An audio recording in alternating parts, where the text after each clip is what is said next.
Hi guys, and welcome to another Duloth Experience live stream. And today we are going to play just a little bit of this physical gem blitz until we are into top 5000, and then we will keep staying on top 35 in the normal PvP ranks. Because I wanted the top 35 just to be able to health 3 my own Vixen. And yeah, as of the special, sometimes my game just crashes when I go from when I just juggle around my PvP boards. Hi Diobrando, welcome. I was saying I'm trying to stay into top 35 Vixen because I want her health 3, and I was currently ranked 26. I'm just 27 right now, and I'd like to end up the day at 2,800 or more, just to be slowly play tomorrow and be safe in top 35. Yeah, that's it. And about the special blitz, it's nice, you know, especially to rack up some points or whatever. The only thing that I didn't like about it was that you started with a team of bots and they were not full physical. So you maybe ended up against meta teams or whatever, and you ended up being destroyed by them. So you had to waste one energy just to be able to compete with, equal footing with them. So I'm here 5,900. I don't think that there'll be so much competition. I want to be into 5,000 or 3,000, just because I could spend, maybe a couple of refresh, so it's 4,000 gems for 1,000 more. So the gain is there. So if I can do that without spending gems, it's okay. So let's start and tackle the easiest fight here, because I want to rack up some PvP points for the Alliance. And this is a team based on crits. And this is the team that I'm usually playing into the Blitz, because it allows you to spread the evasions from Allegory Magister, bleed your opponents to death, slow them down, remove your buffs, purge their Allegory Magister, and so on. Two of the guys that are really overperforming in this Blitz are Robin and Red Hood, because people are trying to exploit the Deathstroke teams.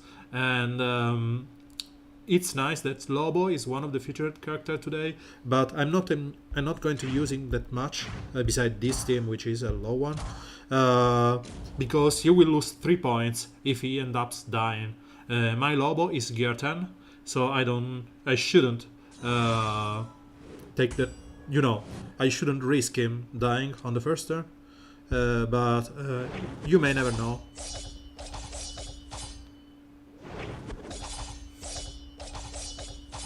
So I will go slowly with these teams, and I'll see from there. I'll do every couple of fights I will check the ladder, and because this ends today at 10 p.m. So in 4 hours, no more than 6 hours. It should be, during my dinner time, there should be an heavy competition. Because people, they will try to get into the next tier or whatnot. So I will beat those low level points, guys. And I think that here, guys like Bane are crazy good, because they will snowball pretty hard. Due to their lack of healing immunity, buff immunity guys into physical.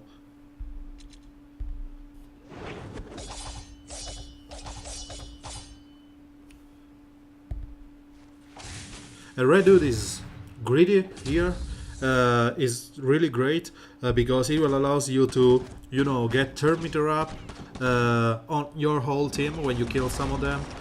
Is one of the guys that can apply healing immunity and bleeds, and bleeds are so good because, you know, they don't care about the health pool, and that's why Lobo is good in this format. So I think we are just, you know, start warming our muscles. So let's see where we are, and we will go to the normal PvP. Should be, yeah, I think that I need another couple of fights, and we should be there.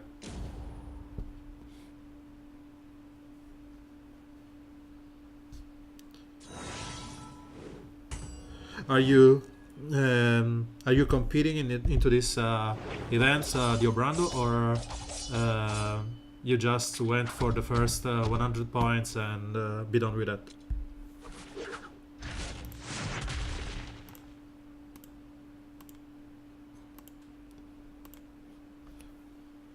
So let's try and kill Lobo.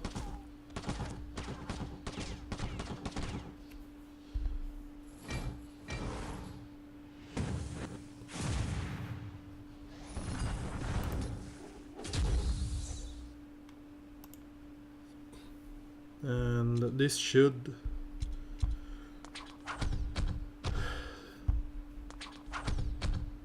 Robin getting those bonuses, it's so quick that it takes like 3 or 4 turns sometimes.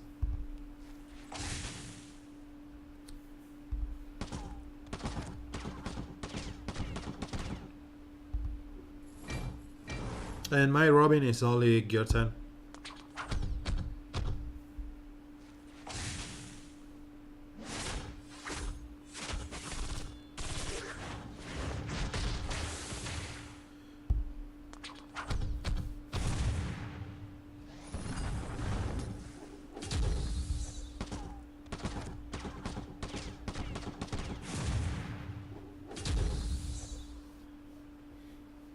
I just...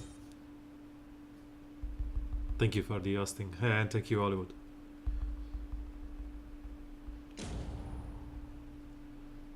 So we should be... Yeah, okay. So we are into the tier we want to be. I don't want to spend more energy on this. So again, I will stop here and come back, you know, in a couple of hours. Hi, Gergi. I'm getting up to you. So you are still going strong here. And how much gems did you spend up to till now? I mean,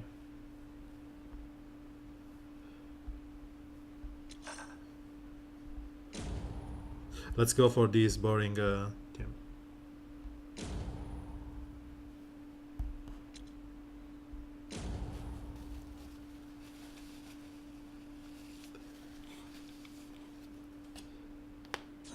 Okay, so because I don't know how many 3-6 or that kind of low point fights you get into each board you clear.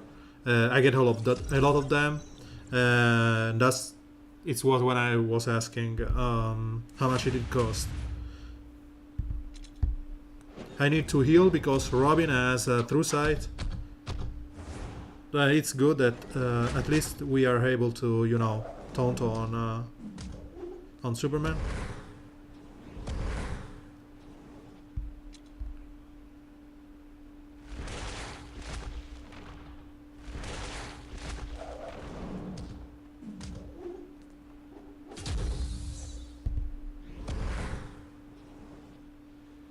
We should be able to kill that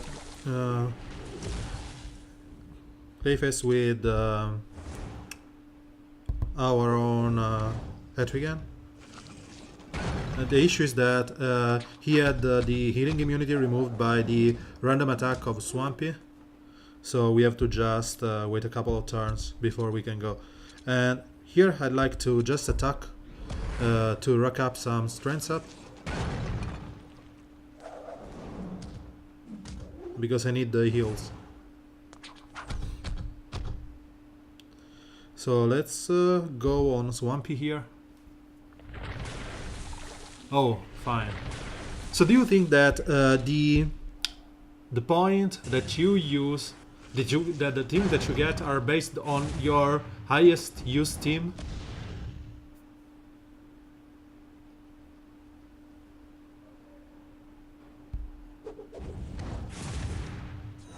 Okay. Because, you know, sometimes I go with some trollish teams, like the one with only Doomsday and so on, but I never get great point teams.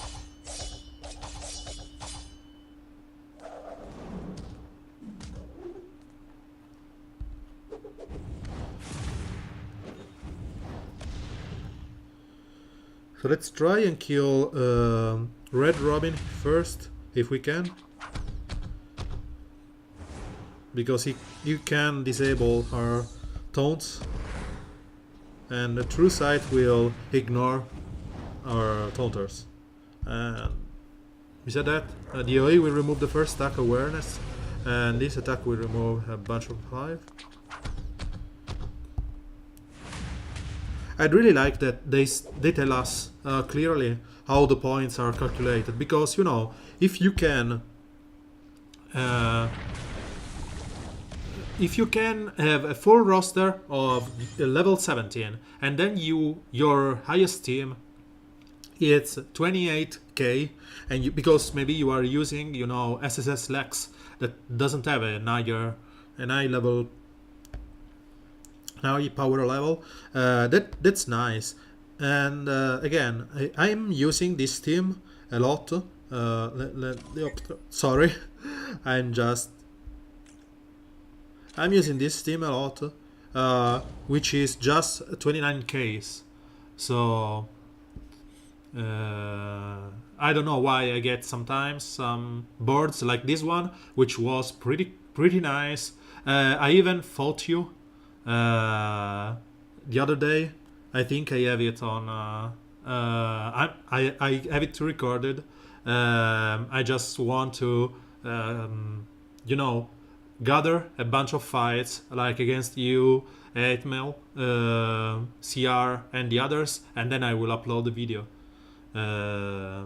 But it was the team that we were talking about the other day with Superman, Killer Frost, Bane, and who's the other? I think it's can't remember the fourth one, but it's the one we were talking about the other stream, and it was nice. In this team, I'm scared about Banshee, to be honest, because, you know, she can purge my Superman death immunity. It's one thing, yes, it was one thing. Silver Banshee, it's been ignored for so long, but her ability to just apply the, you know, wrong buff at the wrong moment and purge it all of them, it's something scary. Because right now, Etrigan will probably... oh, he did get a True Sight, so he ignored the AoE.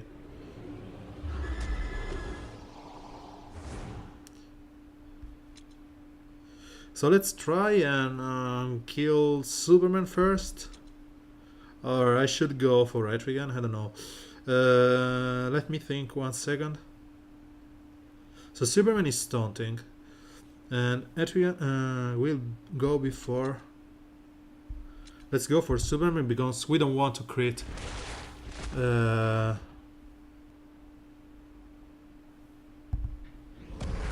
I don't want to crit on other and completely block my ability to, you know, attack them. Let's keep the taunt.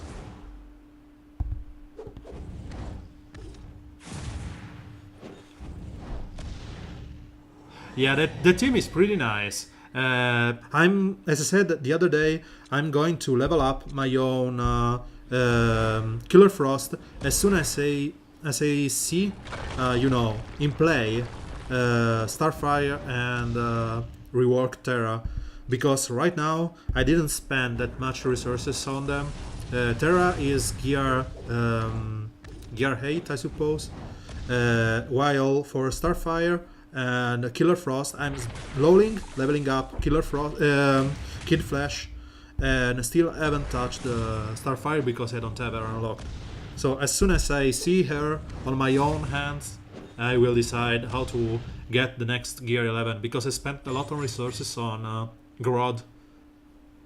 So I'm pretty short on green gear. As you can see, my Terra is just gear 8. I don't have Starfire yet because I'm not buying the 25 euro pack, and I'm quickly leveling up him, so I didn't have any chance to test him or whatever. And about these new guys, I was talking with Brando before, and he is pretty hyped of a full intellect team, in sub team, using the AoE from Starfire, and guys like Firestorm, because of this other AoE, and so on. I think that team has a really chance to shine, because at the moment there are very few characters that are, immune to that kind of damage. One of the most commonly used meta toon is Clayface, which just provides you, defense against the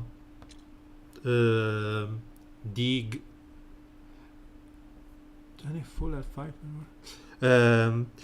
Clayface provides defense only against physical damage, so you don't care about bleeds, you don't care about special damage, and that's why people are just going crazy on special damage. And I think that you can get an edge if you just play like that. So you are saying my team power is 28.3k. The full L5 bot teams were plus 13. No, that I had 20k. These were plus 9.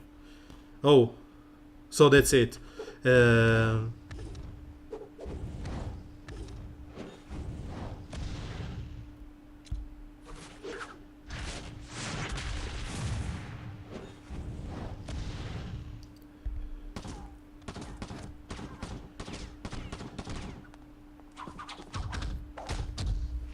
She was hit? Really?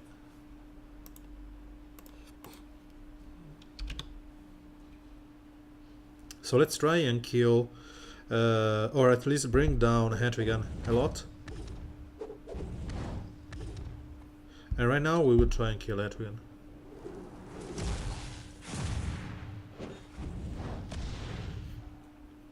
And we will start applying the bleeds and the healing immunity on Clayface. Even though we will dispel those, we still have a chance to, capitalize on those.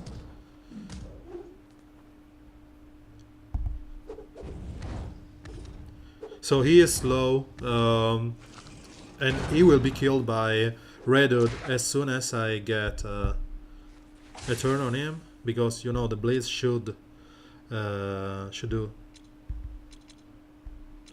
So let's give a couple of turns to Redwood. The first one will apply the healing immunity on Clayface and kill him, and the second turn will be on Catwoman. So if she heals, Redwood should be able to kill her.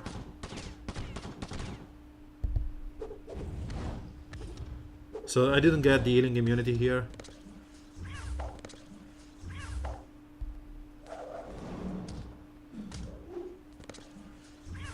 This cheat death mechanism, it's boring sometimes because it's just, random. But it's a nice, different way not to exploit that Deathstroke loop.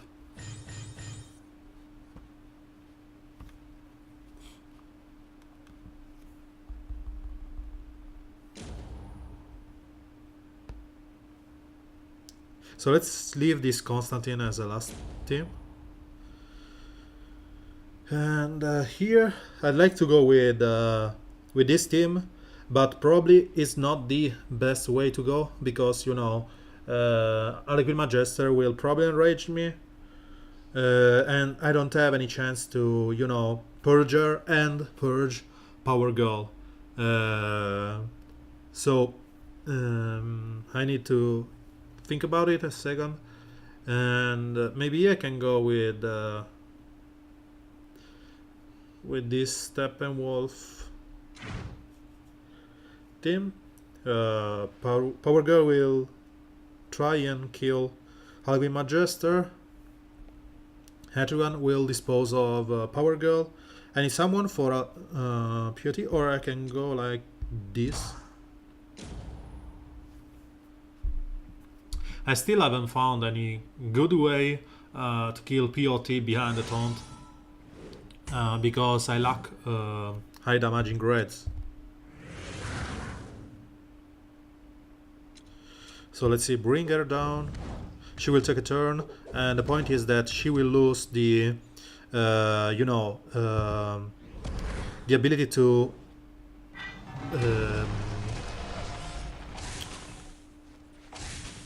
rack up more and more strength as she goes. So let's apply a bunch of buff here, and as I apply the 3 evasion down on everyone, I should be able not to be destroyed by POT.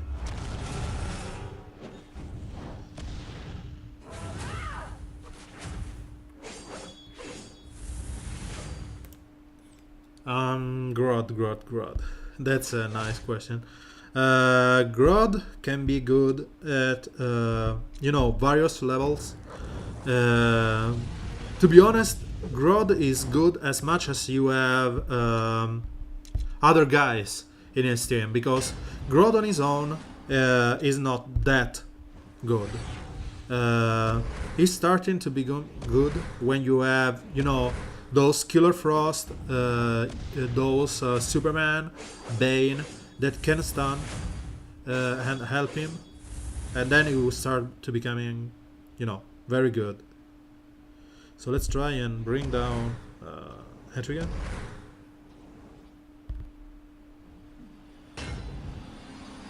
I failed. And we should kill Etrigan first.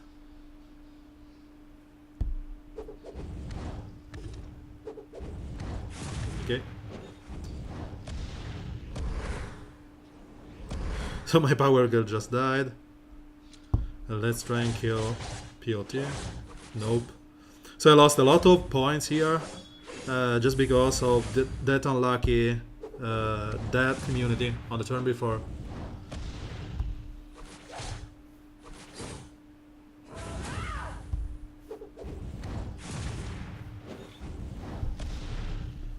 So let's go to Grodd.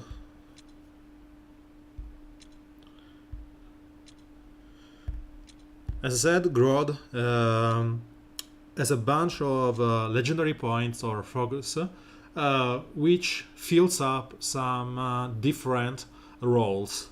This first one will become way better in the upcoming weeks, because you will see a rise of Starfires all around, and I think that they will bring, she will bring with them, with her those Firestorm, or you already have Etrigan, so this is good.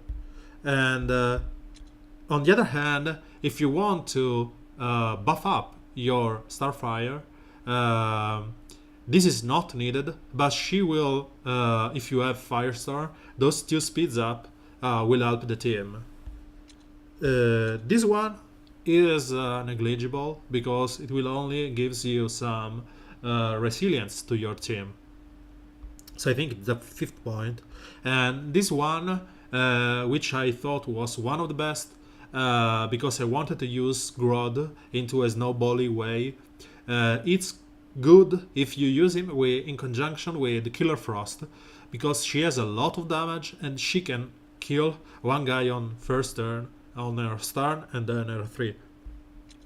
And this call assist at the moment is good only if you use at least 2 other stunner in this team, because it's stun, it's not 100%, it's only 45, and it's can be procced with this skill, the third one, Gorilla Slam. So on itself, this is worth nothing, the call assist, because it's a 65% chance with a 45%. So all in all, it would be around 30% that you will get that. So the point is, the very first point, I think right now with Starfire, have to go in this one if she becomes stable, and then the second one will be this one, the third one will be this. So I can say that Grodd doesn't need the legendary points to be good. He is good enough at any level after he was changed to the tanky gear, physical tank gear, because he has a lot of health and a balanced skill set, stat set, providing him with good stamina, good agilities, and good intelligence and strength. So he does physical for his first and special damage for his third. You don't need him to be L2 or L3 to shine. If you can get him to L1, it's good enough, and I think that you should wait a little bit to apply the first point. But Gorilla Grodd is the last week of the month, so we will have enough data on Starfire to say that if the first skill is the mandatory one, if Starfire is so stable in the metagame, and then I suppose that the new order is 1, 2, 4, 5, 3. So again, L1 is good. It's good at rank 5 just because of its abilities. It's gross at L5, L1 or more, and I think its best spot is L3 without the call assist. Unless you mean to play with the Navy stun team, you know, him, Hal Jordan, Aquaman, Catwoman, Killer Frost, Bane, or whatever. But I don't like the idea to play a full all-out team based around one, skill. Because again, if on the other side they have this stupid character which is a freebie, and they have this skill, she will apply stun, silence, and crit immunity to all allies when an ally is stunned. So you perform your first stun, and then you are phased out of the game, and your character won't do anything, because, you know, Killer Frost won't get her health back, she won't get the additional attacks, she won't get the cooldown reduction, and all. She will do just her damage, so Grodd will just do his stuff. So Banshee has been a freebie. Many people are,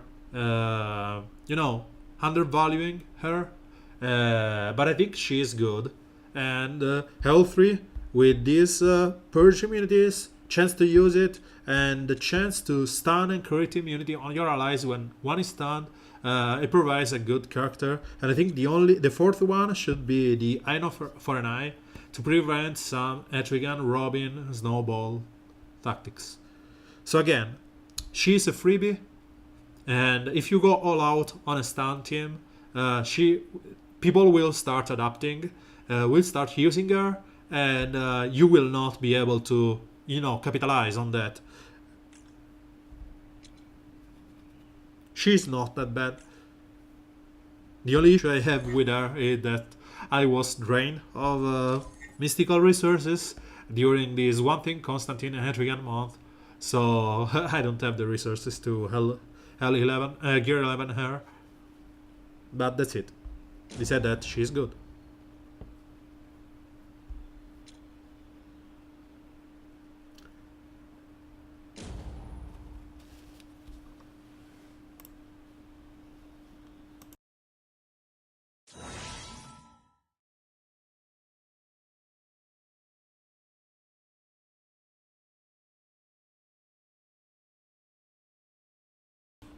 Okay, so I still have that stupid cold, so I sometimes have to mute the microphone and you know, sneeze or whatever. Sorry for that. We don't want any more buffs on Power Girl, so we will taunt up on ourselves, buff up everyone, and we will only attack her with, Swamp Thing with her with his normal attack, because it will provide a lot of damage anyway, and means that I will purge the debuffs on my team. So I don't want to crit here, and I will just attack normally.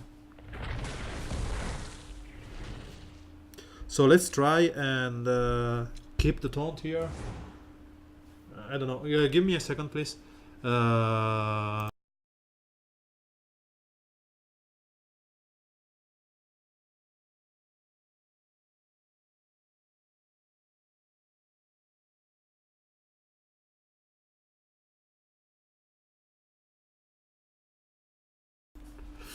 Okay, so let's try and kill Power Girl here, because we have the chance.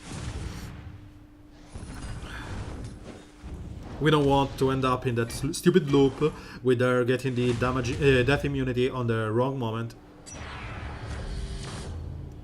And let's try and kill Superman, because we want to be able to crit undisturbed. Hi, CR. So CR asked me on Reddit how Killer Frost is and if she's worth a Gear 11 in Gear. And we have here the famous Gergi, which is known on the game on High Killed Bambi, which is using Killer Frost a lot. In this team, I will just showcase in a moment. Please bear with me, my team is just Gear 10. My Killer Frost is just Gear 10. So it won't be the same as he is. And my Ben is Gear 10. Oh, hi Ogre. Welcome. And don't worry, just thank you for being here. I will probably end up playing in the evening if I need to rack up more points. So let me clear this guy here, and I will showcase that team in a second. This will be risky because, you know, Power Girl will destroy my Harlequin Magister, but I want to kill Constantine as soon as possible. And I'm torn. To be honest, I prefer that none of the new green Starfire or Kid Flash is good, because I'd really like the idea to level up my Killer Frost this month, and I don't think that I can go all out on them.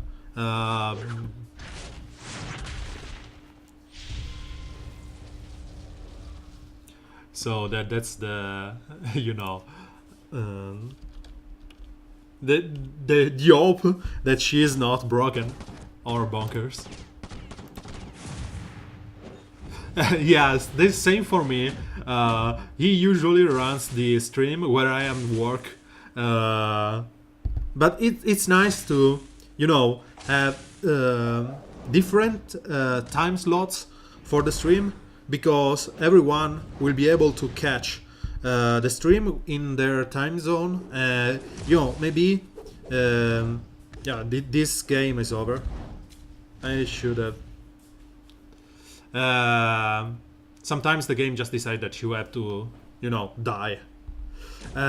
It's nice that we are able to provide the guys with a lot of content, and everyone can play in their and watch the streams in their favorite timeline without any issues.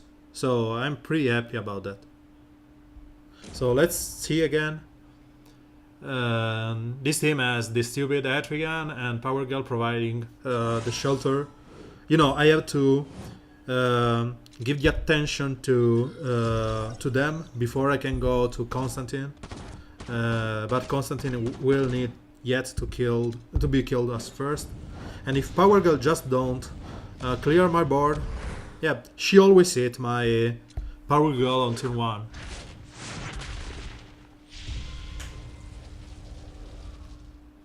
So hit and evades.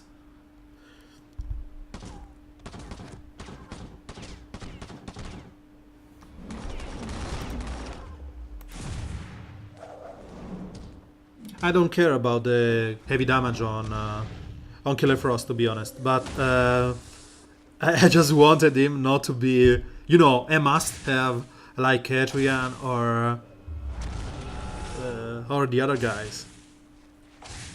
So if I manage to apply some damage to Etrigan and he misses on Harlequin Magister, yeah, should end up winning this one. Okay.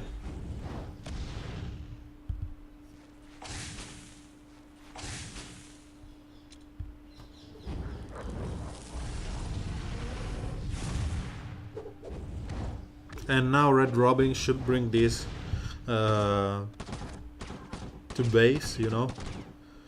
If he applies some healing immunity on Bane, which he doesn't seem to like to do.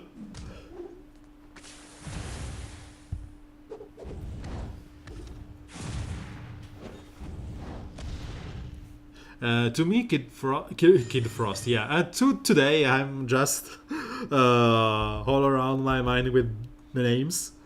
And, you know, it's so horrible when you can 3-star a 20-point team and you have lost being destroyed on the first run. But again, I won't complain about those 20 points. And I was saying Wally, because KF is already Killer Frost. Wally has a strange kit where he benefits from speed downs on random enemies, or steals up, speeds down more and more, and turn meter up if there are speeds up on the enemy team. So it seems to me that he's a counter to himself, he's a counter to Reverse Flash or Gorilla Grodd, because, you know, Gorilla Grodd just applies the speeds up to his teams in those two cases. And yeah, I just call him Wally, but you know, KF seems like normal. I was saying, and to be honest, I really like in this picture, because someone said on Reddit, we will have the proper Wally soon enough. Cross your finger because he's here. To be honest, I don't think that we will soon enough. But to me, that's Wally. And again, he has a nice kit. I was just trying to play with him into the event. It seems like kind of cool, but it's based more on your opponents than on your own team. He has a bunch of synergies with his own team. Yeah. But I would like to wait another couple of days, do my legendary quest for 10 pieces of gear, and then on Tuesday I will have him at gear 10, and I will play in PvP with him. So I will be able to talk about him on Tuesday. But there are so many other guys that already have him at gear 9, gear 10, gear 11. You know, Michael from my alliance, Chrombopoulos Michael, have uploaded a bunch of videos. I will link a couple of them right now. With him is at gear 9 and more. And other guys like, you know, Atmel have provided some Starfight content, so I don't want to really mess up with that and you know, stop some fits, if you can say that. So give me a second, I'm trying to get back to the channel and give you the links to Michael's videos.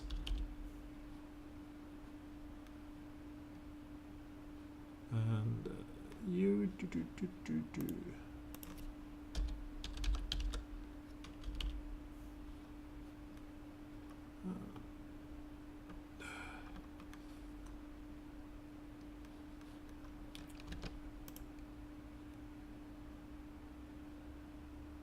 Yeah, he is the kind of guy that needs to have the, you know, the the the new hero on release day, because he can showcase that.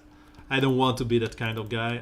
I'd like to have my testing system where I test the guy into gear 9, gear 10, and gear 11, and I can say, oh, this guy provides well, it's good enough already at gear 10 or gear 11 or on and on, because I want to give everyone a chance to,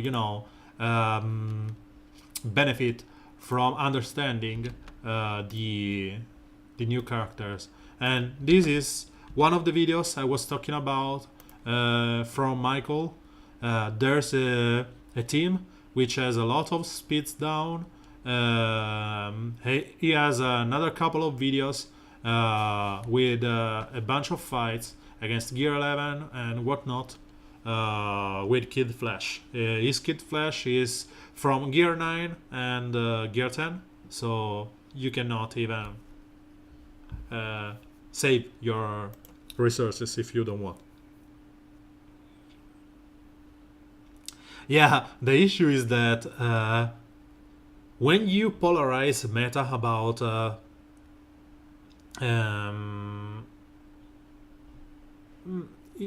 when you have the polarized change of a meta, when everyone is playing Deathstroke, right? You will just capitalize on the best counter, which is Redwood maybe, and then you will have a horrible team, and you will stop playing that because everyone will have Redwood on the other side, destroying your own, encounters. So let's try and get some damage, some points here. And then.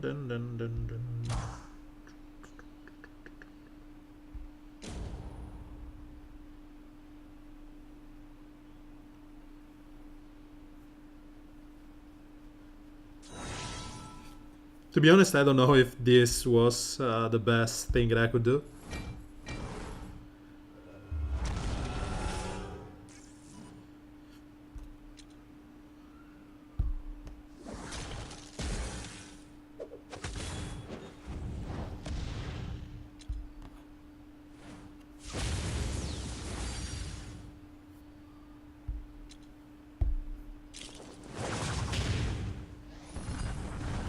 So, Enchantress Bane is one thing. Yes, Bonatari with flying already. Yeah. I don't like the idea of using Bane and Enchantress. My own are, naked.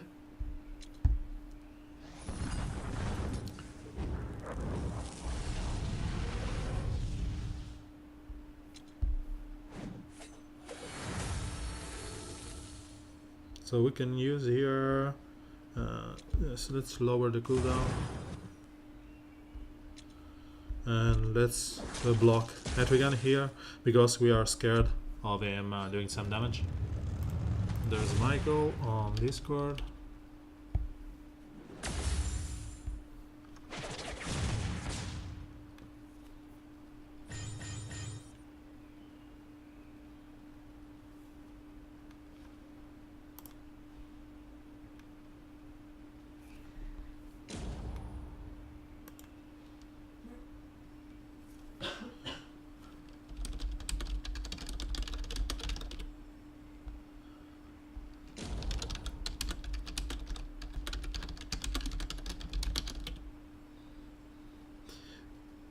So let's get a bunch of more points here.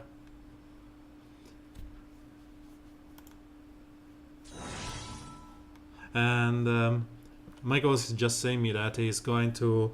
he's leveling up his Kid Flash to... he already has 2 pieces of Gear 11. And...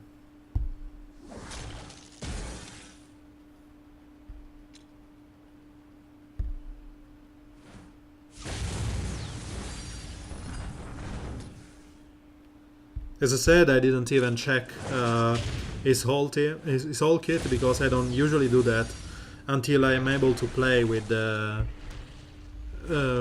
with my own hands. Because sometimes people are just, expecting the new guys to provide high damage or whatever, and I don't like the idea of guys being all damage, all out, and just that. I'd like to have some nice kits, some nice, skill set, or maybe the ability to provide something new to the team. Besides having a crazy good damage, Constantine just allowed us to play new composition with Constantine. Because of it can miss no damaging first skill and whatever. And we all know that Doombex is pretty high on Kid Flash. I was surprised that he didn't say anything on our channel. Okay, hi Mrs. Ogre. I think that Kid Flash will be nice because again, every freebie is nice to a point where everyone has it. Everyone can toy with them. Again, no one played the Grodd composition I was playing. And everyone said that Grodd was horrible. And then I started playing him with my own, I will lose, with my own mindset I will lose. This won't be such a good team. And even before the buff, the team showed that he has a role which is behind his damaging one, and it was good enough for me. So that's it. You don't have to be focused on what 3 or 4 guys on the internet says about someone.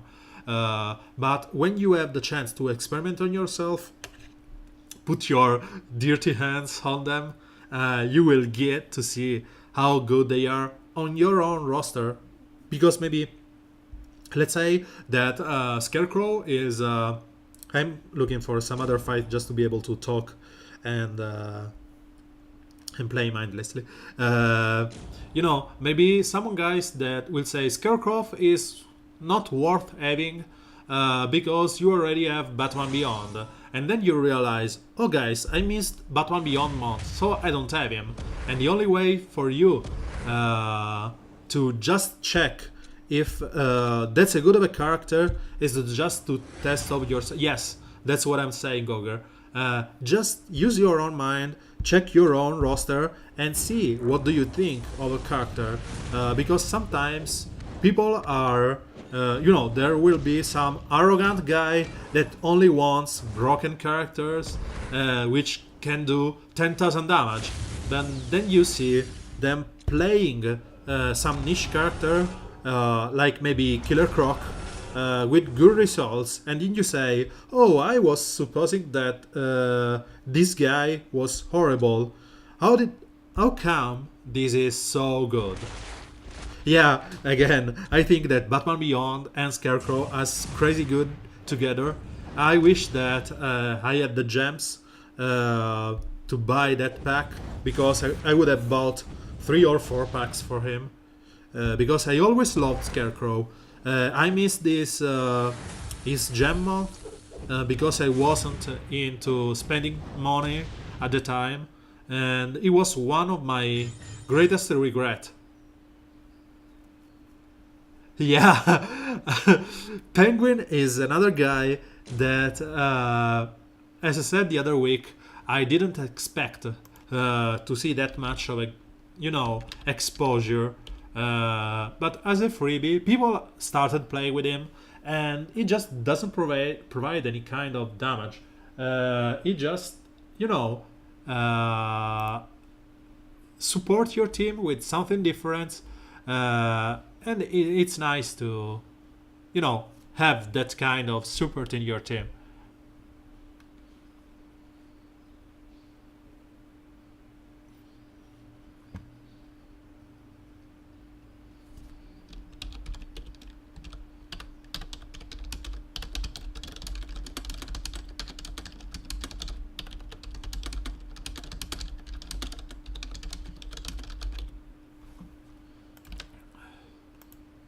Yeah, he's you know, please crit on me because I will go crazy nut on the support stuff, uh, and that's it.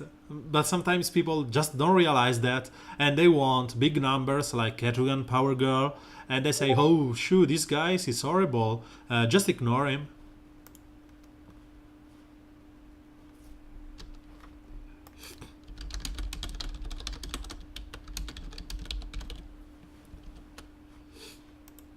So again, we are still here.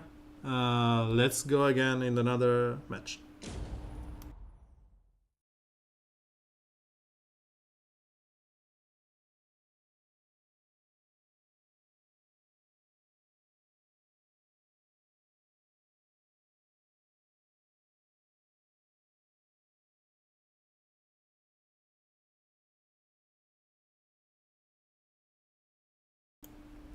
So again, I hate this team. I really hate.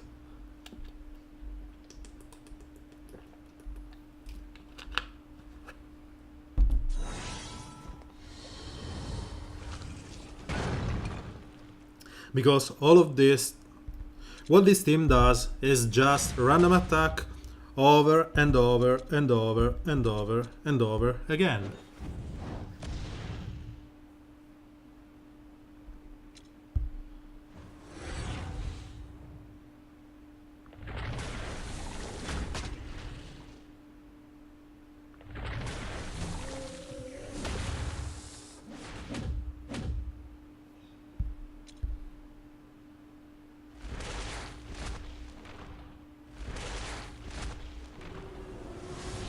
So at least the fact that Clayface has healing immunity and is taunting means that my attackers should be forced to attack him, and he will die.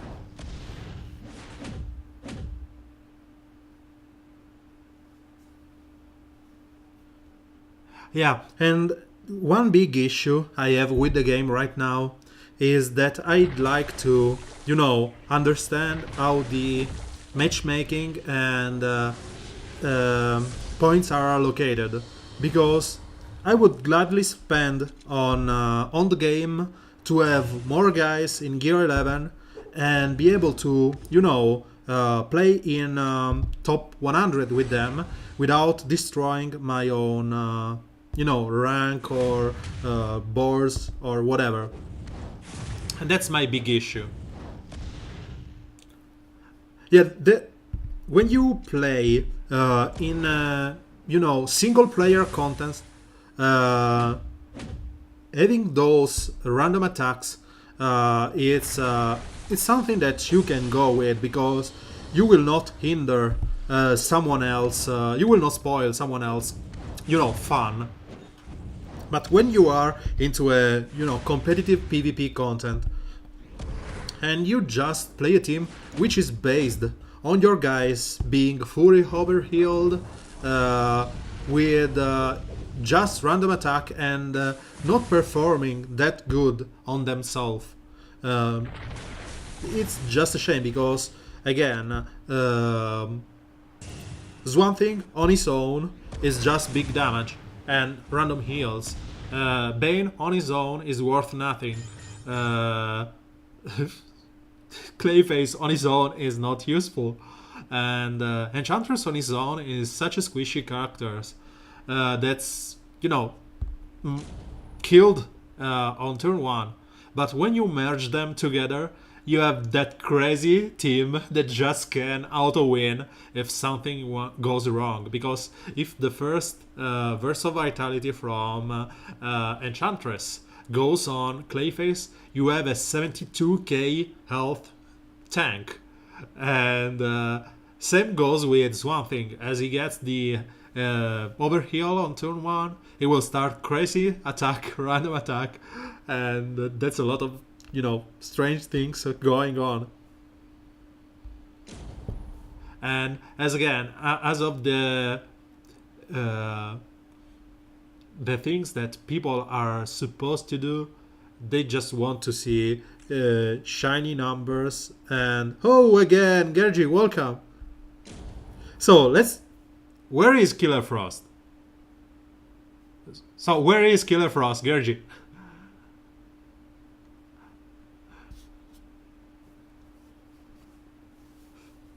To be honest, I think that they should rework Allegory Magister to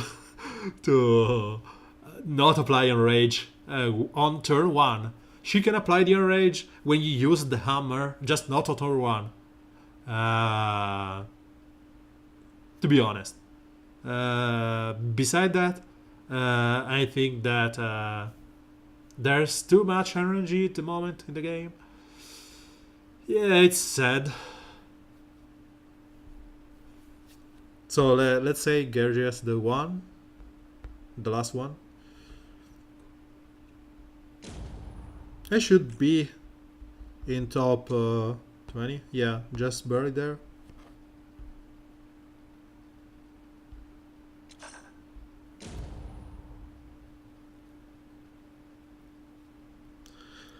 So, so let's save Gergius team.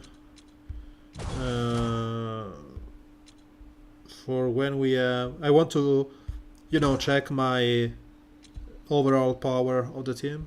The issue is that Bane and Killer Frost are gear 10. Bane I don't think he's even skilled up, fully skilled up, while my so he's not even there.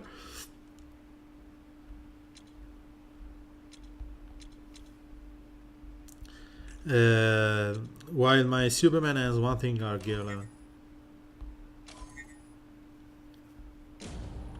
So when we find that 22-24 team, we can use this one.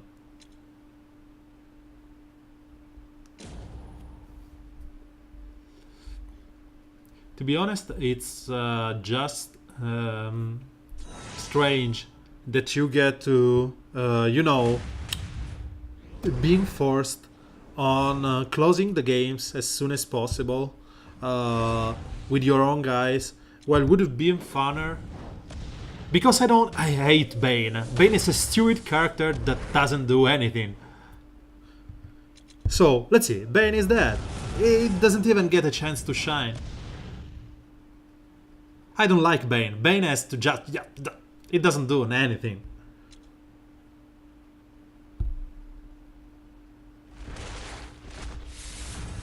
I'd rather have my,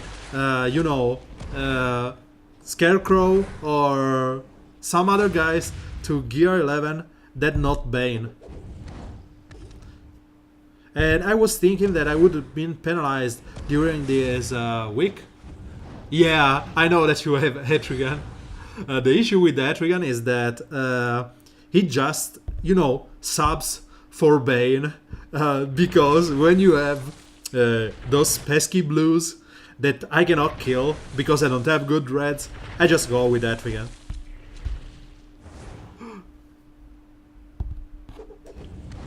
Yeah, again, it's the same reason as before. Bane's One Thing, Enchantress are all crazy fun into the PvE content because you can just auto them. And to be honest, I'm thinking to level up my Bane just to be able to auto the red alert, But again, beside that, he has no clear slot, no clear position in my composition, and I don't really think.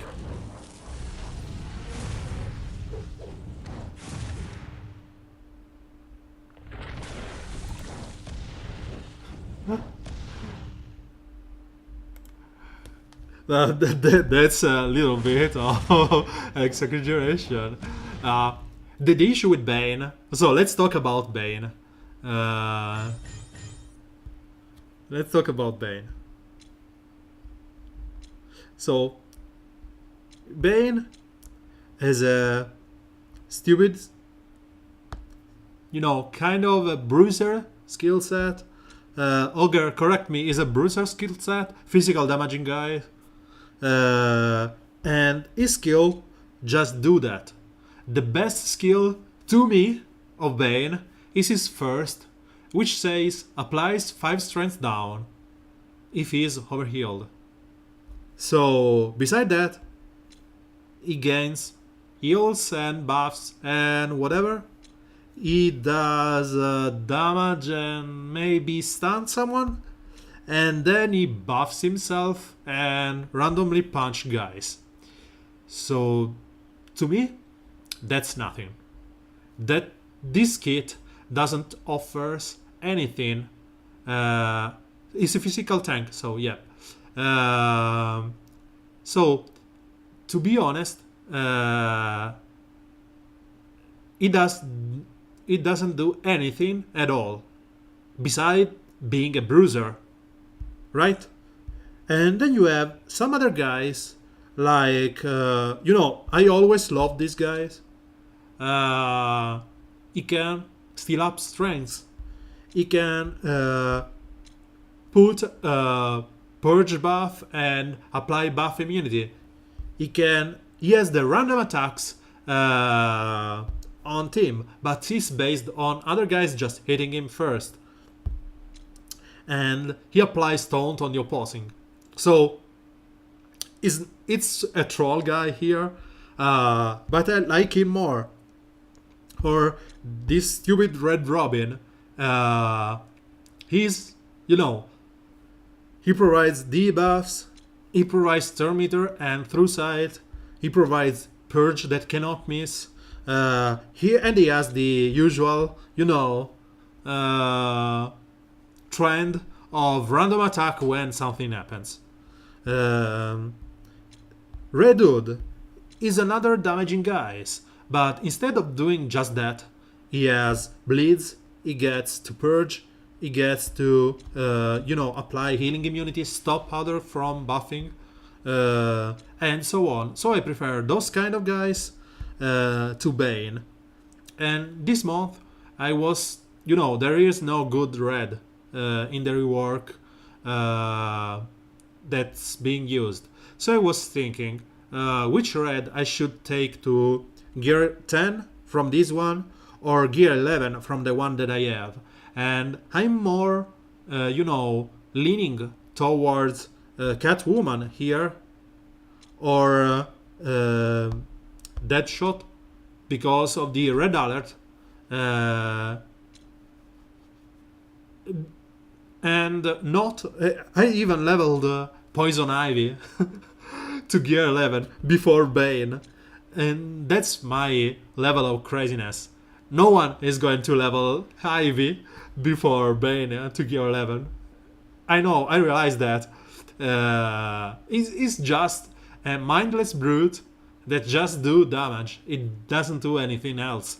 The best thing he has is this controlling skill, which allows to, you know, weaken the physical opponents. Yeah, I agree. Ivy is so fun.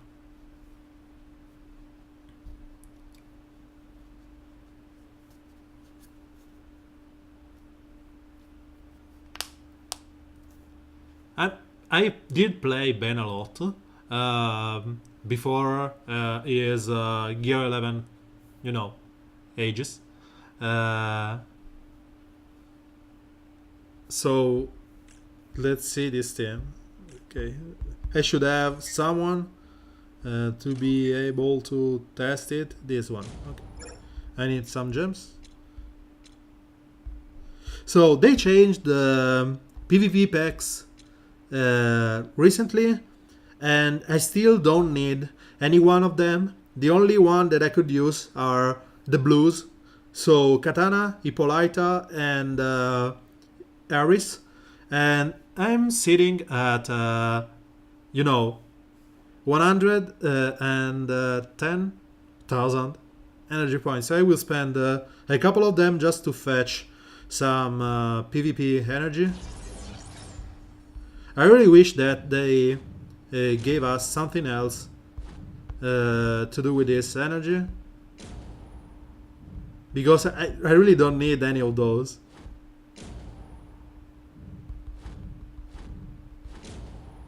Still no energy. At least I got the death rings. Everyone here has more than L5, so it's just a shame. Waste of, resources. 10k and nothing here. Just one more. We like even numbers.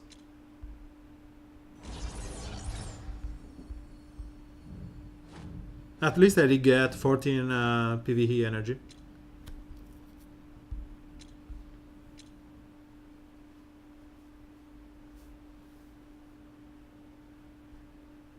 Yeah, my Yaris, he was my first real money investment in the game, because I wasn't able to. It was my birthday when it was out, and I wasn't able to play during the event, because one was one of the most restricted one, and I finally get him to. I just bought one pack and get him to L3, L2.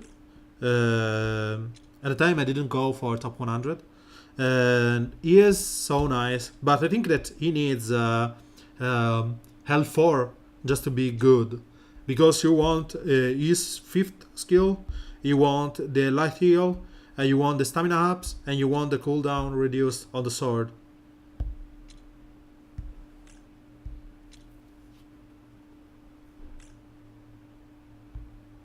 So let's go back, buy the normal stuff here. So the team that Databayo is talking is, let's see.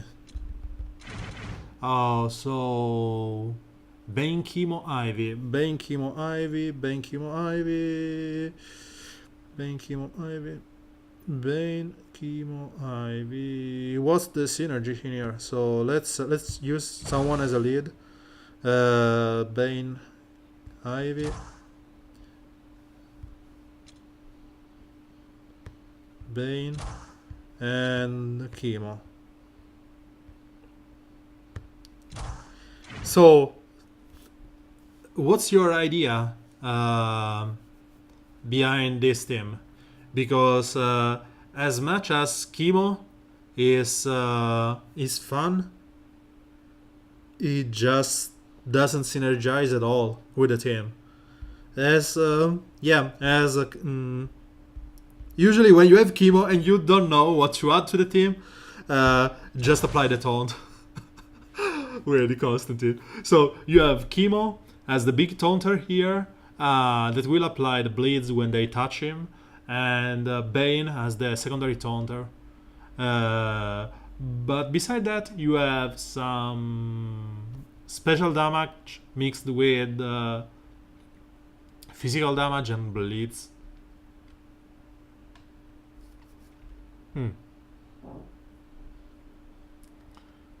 Okay, I won't be able to play against this team because there's Gear 11 Hetrigan there that will just destroy everyone.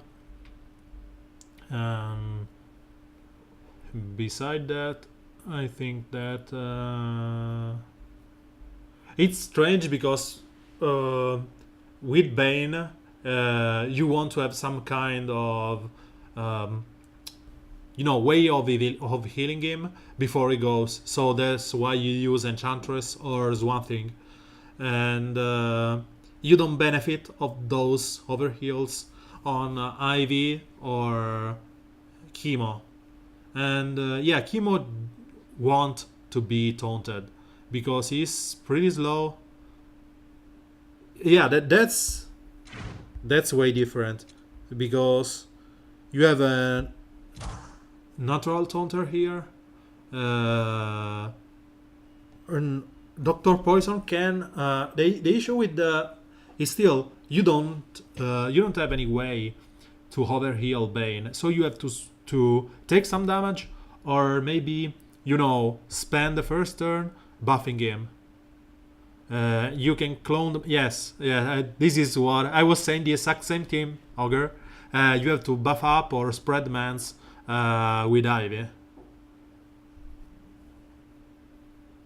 It's just that seems like a slow composition, and then I would rather go like this because you can apply the damage immunity and the mend on Bane, spread the damage immunity with Ivy, spread the mends when everyone is damaged, and Mira and Constantine do a lot of damage. The Colossus is good because you will apply strength down, speeds down, a lot of damage from Mira, and Mira will you will have DS Ivy is just good. DS Ivy is the the cheat me please composition we used to play. So I'd rather prefer this composition over the one that we talked about. Hi Jess, welcome to the stream.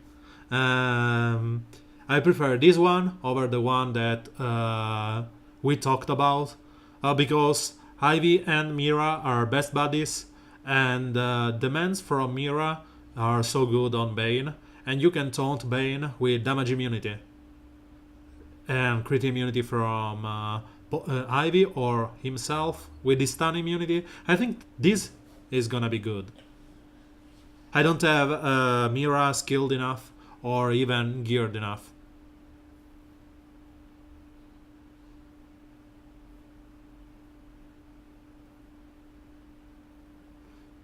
Yeah, but you lose the chance to give taunt on guys because Broccoli isn't able to give taunt on Bane, and you want Ivy and another one to give taunt to him. So let's play one game just to not waste the energy, and we will talk about that. Yeah, yeah, that's a good idea to spread the Iron Mans. But again, it just it seems to me that you want to do something and do it good. So if your plan is to spread the DI, then you better use Deathstroke as your lead because you have two chances to spread DI or spread awareness from Deathstrokes. If you want to spread, if you want to have the random attack from Bane, just go with that. So he has the damage immunity. Yes.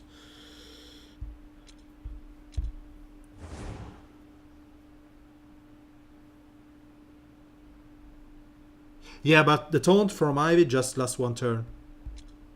2 turn. So you need you need a gap filler that can be done with Batman, World Greatest Detective, or maybe someone similar like Red Robin, sorry, to speed up your Ivy after she went for the first taunt.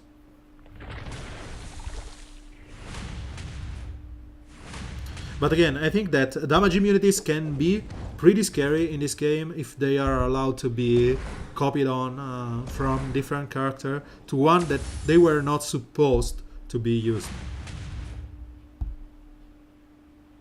Medfield has a taunt on himself, by the way.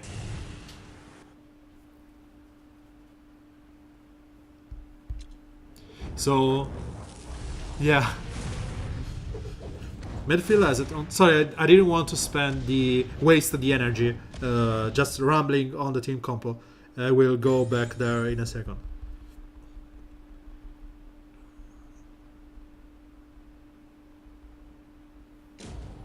I was saying, let's go with this one.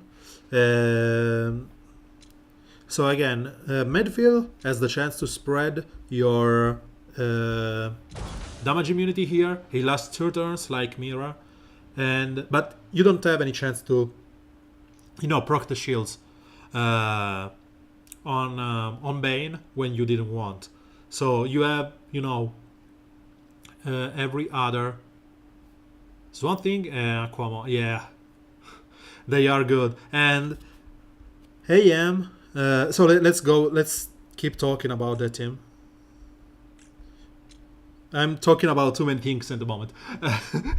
I was saying, this team is pretty good because, again, Mira can spread, and you can even go like this, Constantine and Medfield instead of Mira, if you don't have.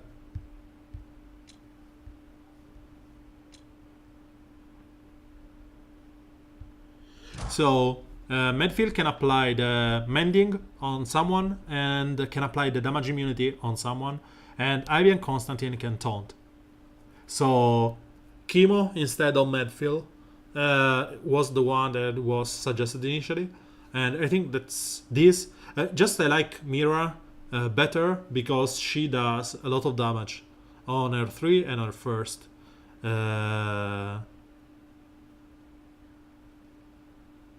Yeah, if you use this one, let's put him here.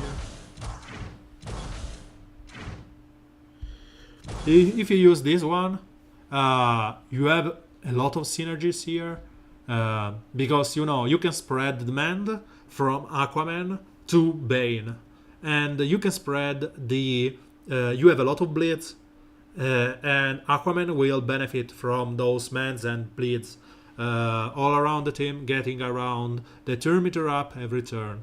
Bane will benefit from being taunted and the damage. The resistance will help Bane surviving. So I think this is, it's considerable.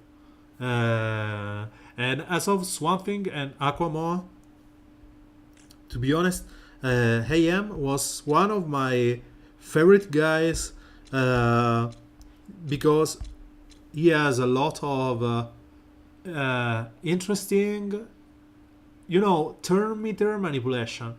Because this is a call assist which procs like 19% of the time. This is just a crazy damaging skill like this one. It does nothing. But those two skills will allow him to go on and on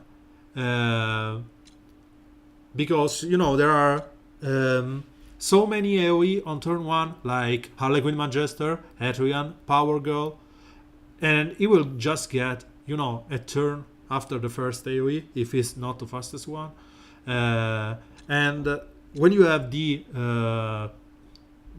legendary points, he will get to the agility sub, preventing some of the damage on the next turn. And these legendary points is just something that with Swamp Thing procs. No, I just like him.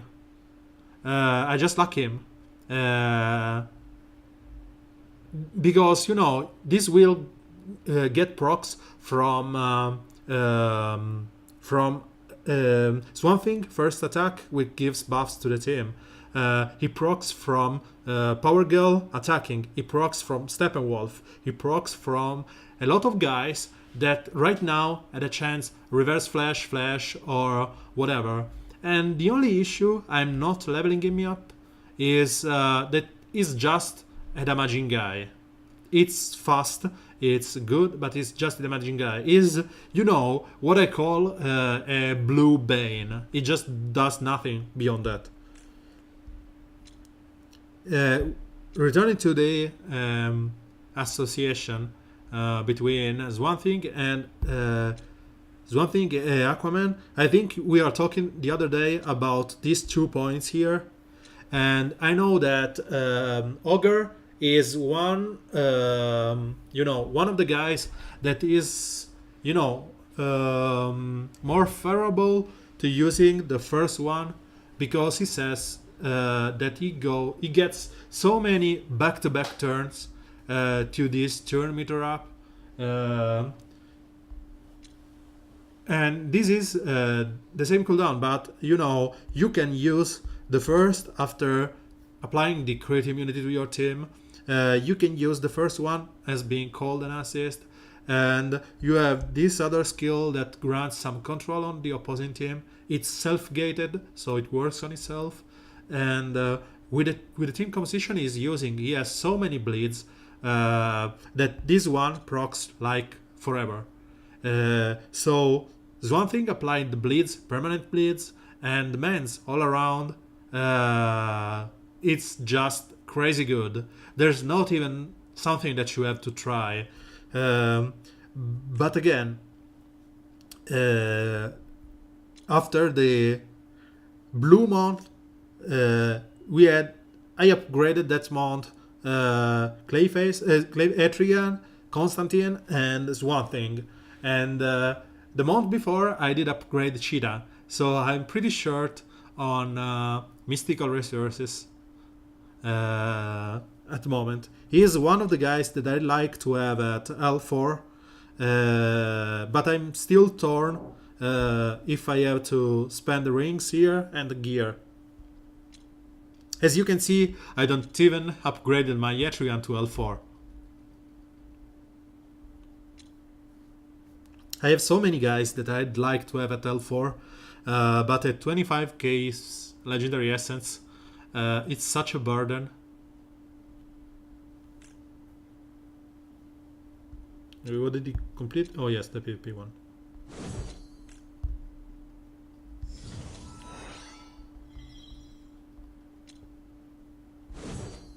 I'm slacking a lot today, seems. So we need to recover some points. Let's see what we are with the Gem Blitz. Are we just faded out or...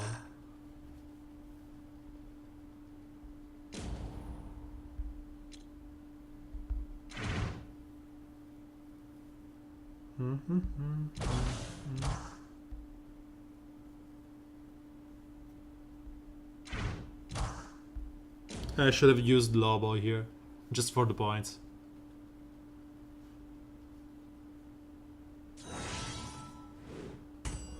Yeah, Siren is gross at L4, because you will get her 4th skill, the first, the second, and the third, which will means that she will get so much evasion, and she will, the 1-2 combo is so good.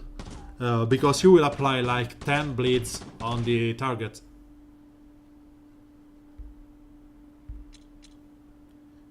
So this is the one copying the buffs.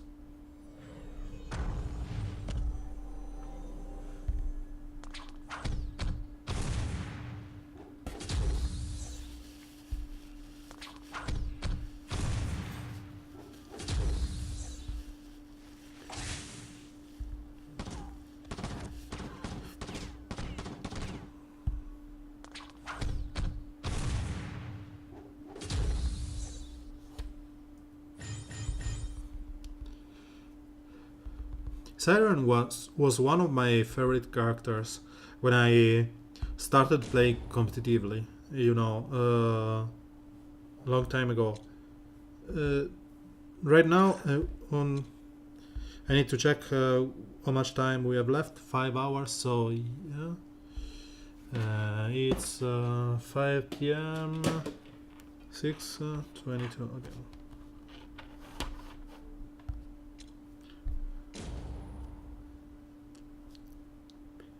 We have to use Red Robin here because I don't want to miss for 10,000 years on that Harlequin Magister.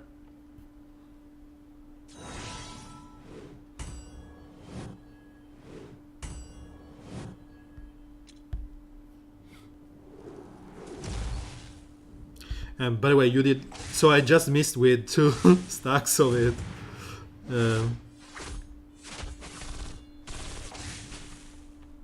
Let's note this down.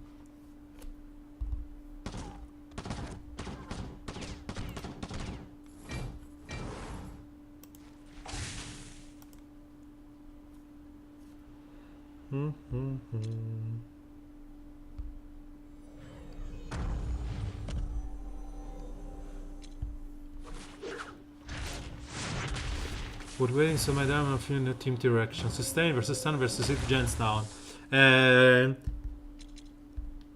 If so, to me, it's not really a dilemma. Because it just needs to answer a simple question. And the simple question is, do you want it to be fun to watch? Do you want to be RNG based, or do you care about defense? Because I was already planning to play a lot of Hit Chance Down team. In fact, I'm leveling up my Scarecrow. As just now, it's always been one of my greatest remorse not having him, not having bought his kit, his pack, long time ago. And thus, to me, both the stun and the TM and the Hit Chance Down fulfill the same role. I don't like the sustain because you may be screwed from your own team, the Blitz. The Blitz doesn't care about health, mending or whatever, because if they apply you a bunch of Blitz, and with someone like Redwood or the other guys that can apply healing immunity, they stop your mendings. Your bigger health pool are just an hindrance more than something you want to rely on. But the first question that I asked was, do you care about defense? And I don't think that anyone right now cares about defense. So it will be boring to face, and I don't know how much fun it will be to play with, because you will play with super bulky tanky guys, and that's it. While the two other teams' composition are pretty fun of it on itself, because you get to play some underplayed guys. Okay, so we are fine here. And to be honest, I was rambling around this this composition last week, which was based on not him.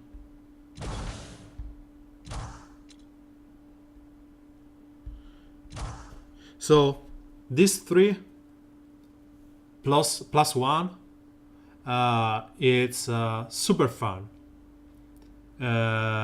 Because you have bleeds, you have damage, you have some way of AoEing because of random attacks from Killer Frost, Killer Grodd AoE, and Aquaman AoE.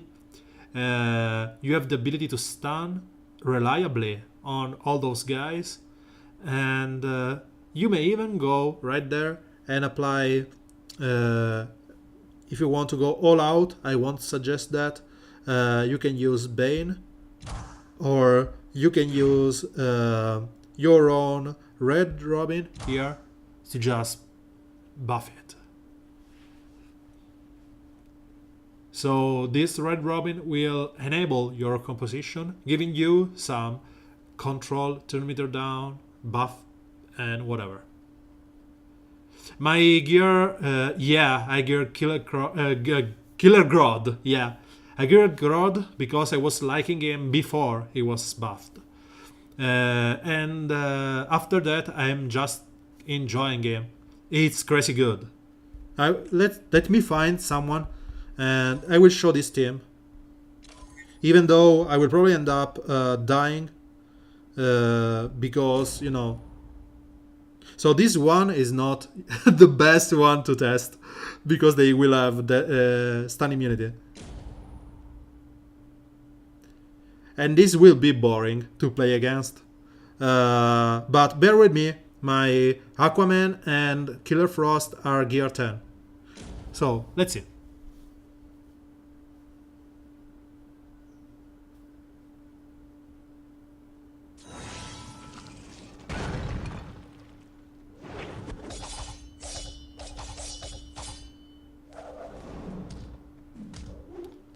That's the issue with the gear 10 guys. But we don't care. So you buff up someone, you start with a stun. She has true sight, so you can even stun maybe your, opposing POT. You stun, she starts attacking randomly, guys. The issue is, with that board that I had, POT is just a nightmare because you cannot stun them along. And that's what I was saying, that you shouldn't go all out on a team like this, because a simple stun immunity or whatever will just screw up. After I clear this board, I will play with this team more.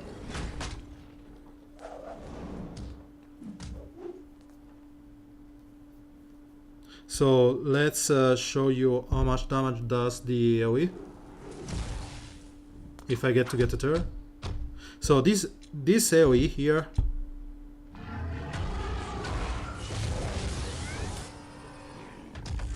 followed by a stun, it's gross. The issue is that, again, they are buff immune, they are behind those agilities up, and I have 2 gear 10, so they have no chance. So let's showcase this against someone that can withstand, you know, my low damage. This it's hard to, you know, test him in top 100 because you will only find teams that are 100% immune to whatever you are going to do, or just stomp you on their random attacks and whatever. And give me 1 second, I will be back.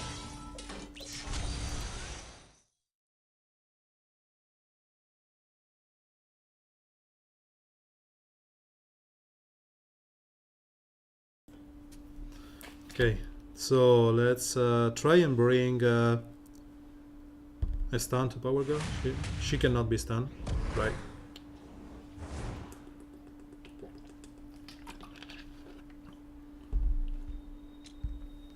Let's buff up. I will still have 1 taunter after this because, you know, both Superman and Power Girl has the stun, and they will probably end up stunned anyway.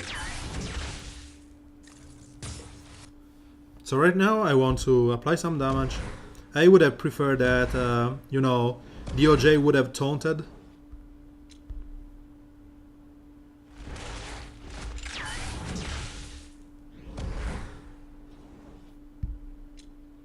Right now Hal Jordan will stun on the next turn, so I have to purge his shield, so at least he will not stun my Superman.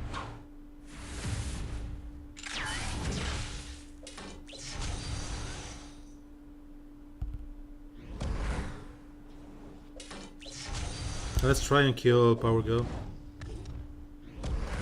Nope. No luck for me today.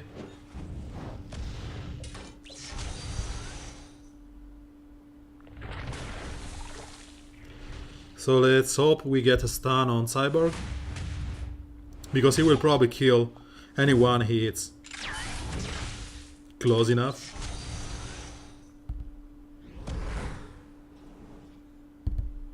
We need to kill Cyborg as soon as possible.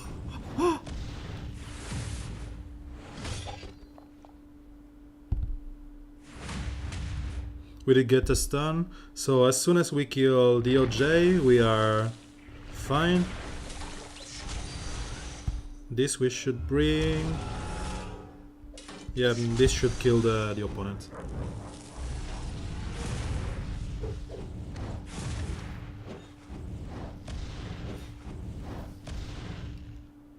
And as of the team that Gergi is talking about, AM, Ogre, Killer Frost, and Swamp Thing.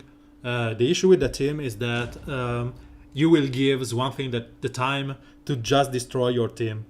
At least, unless you have POT to save you on turn 1, you will just die. Sure, take your time, CR.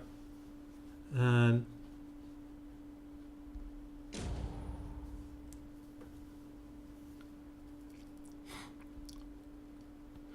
so Dante is asking about Broccoli, Power Girl, Ivy, and Constantine. Yeah, that's a good team. Broccoli can have Power Girl getting the damage immunity. She can taunt for herself. That's a good team. To be honest, I really like the chance to gear up Broccoli. My own is gear 7, and I'm waiting for the proper time to gear him up when there's no green month. But it seems that every month there's something going on that forces me to upgrade my green guys. Fierce Eagle, energy one.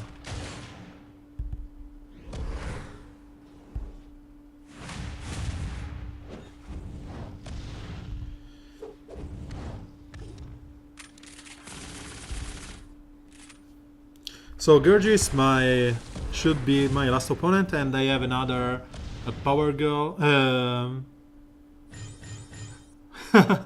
Your Broccoli is gear 8, right?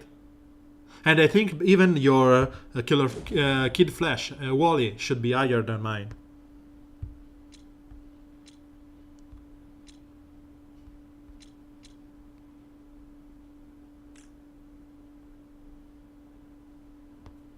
So where's your Kid Flash? So you haven't started gearing up Wally yet?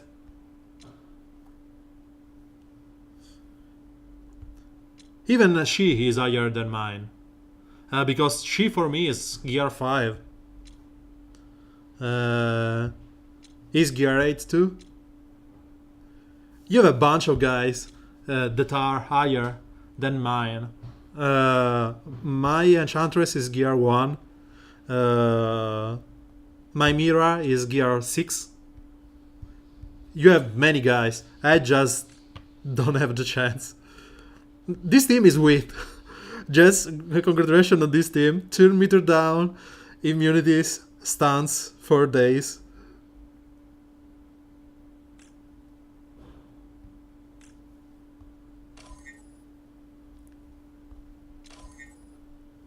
So, Squirrel, we meet again, my friend.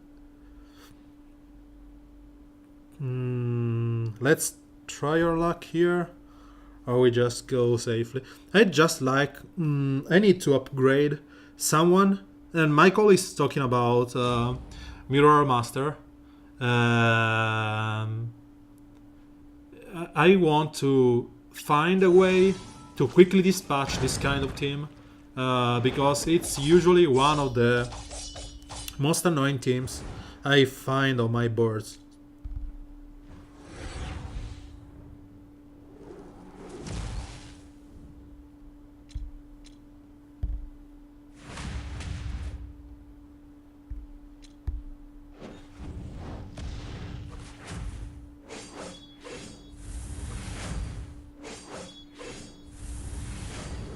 As you can see, my Power Girl will die. And I have no good way to kill those 2 Robins.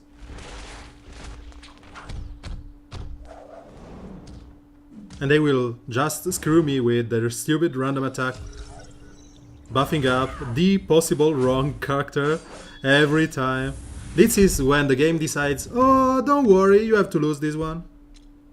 Just get on. Go on with your life.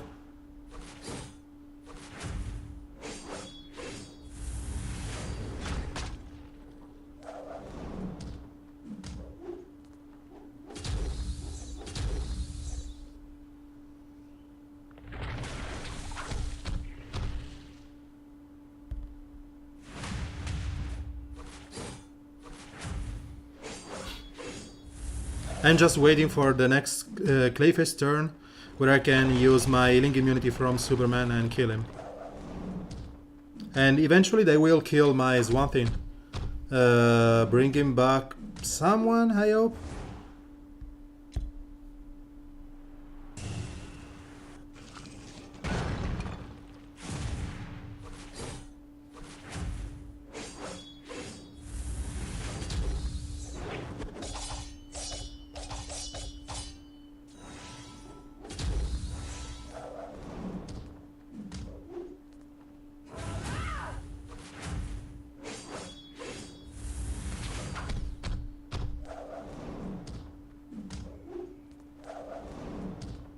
So they've been crazy lucky. As you can see, this is going Nuts. I had these stupid random attack teams.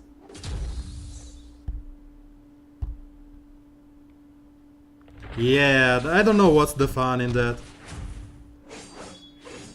Because as soon as he stops doing this 7.5% move, which is 2 turns in a row is doing that, he is dead. He's just dead. Just nothing to do here. I don't want to be retaliated by POT. So that's my issue with this team. There's nothing I could have done differently here against this team. And the only thing that you want to do, because you cannot kill them on turn 1, is just praying your RNG that things don't go wrong here. So let's just again. And you cannot even go with someone like Doomsday or Constantine or whatever, because when they will attack your taunter and kill him, they will just benefit from the death with Clayface. And again, in this fight, everything went wrong for them, because they didn't get any attack on the good target. They didn't. Clayface didn't steal my damage immunity on Superman. Everything is going wrongly for them.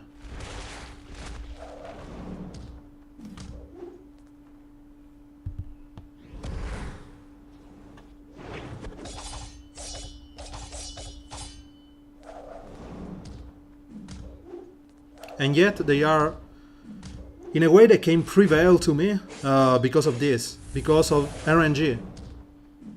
Hi, Big Large.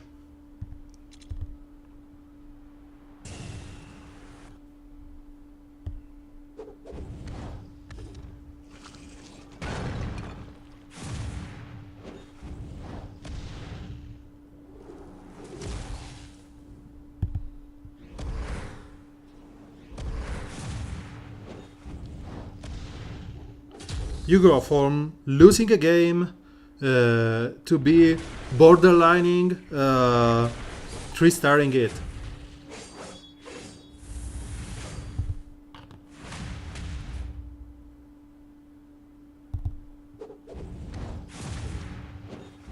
What's the real issue?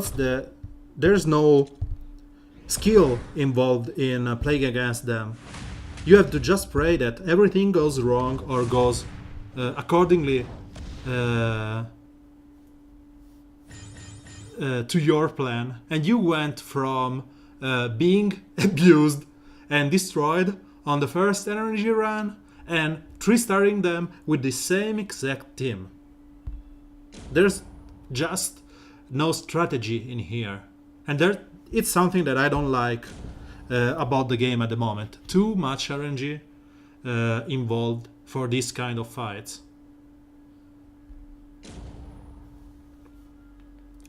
So Terra I will talk about in a second. I talked about her in the last stream, the one on Tuesday, and I will go there again in a second. Again, here the issue is always the same. That's the stupid Clayface. Protecting them. POT is able to, shield some damage from them because you cannot apply the healing immunity, bleeds, and whatnot on them. But the awesome thing here is that you can one-shot their greens in a quick way if you are able to, get a turn on your damage-dealing guys. And to be honest, sometimes against this kind of composition, I even leave my my opponent Mirror Master up because I don't want him to die. I want him to keep applying the debuffs, the slow debuffs on Superman. So here I cannot. She already used her buff move that will purge or.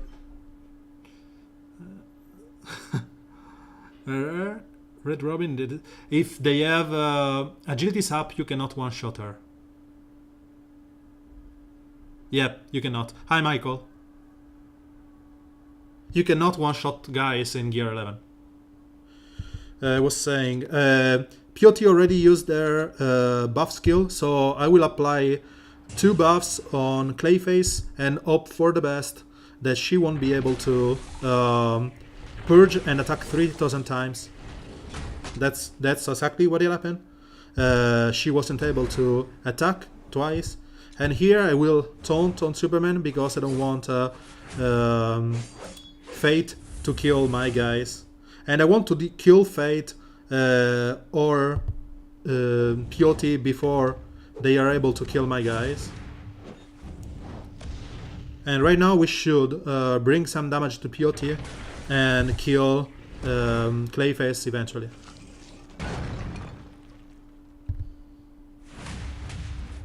As soon as I get the Link immunity move on Swamp Thing or Superman, they will be done. So there's no point in using the AoE just for the additional damage. And here it goes. Yeah, G8 word is where some character really shines. Some character like Deadshot Pirate Gun, it's wonderful. What do you mean I'm messing around right now? I'm playing for nearly top 10. I'm 14. I want to end the stream at least at 2,800 because I want top 35 next week for Vixen. I was hoping to find some non-Gear 11 guys. Yep, we did find someone. So let's see. Okay, this is 3 Gear 11 guys and Swamp Thing, which is scary, but it's only Gear Scrub Killer Frost. So they will be faster than me. I will try to showcase this team again. And let's talk about Terra for a second. So, Terra has been reworked to, you know, a strange character. This Terra has a normal skill that do special damage I cannot miss. And then she randomly applies healing immunity. Okay, let's take that for granted.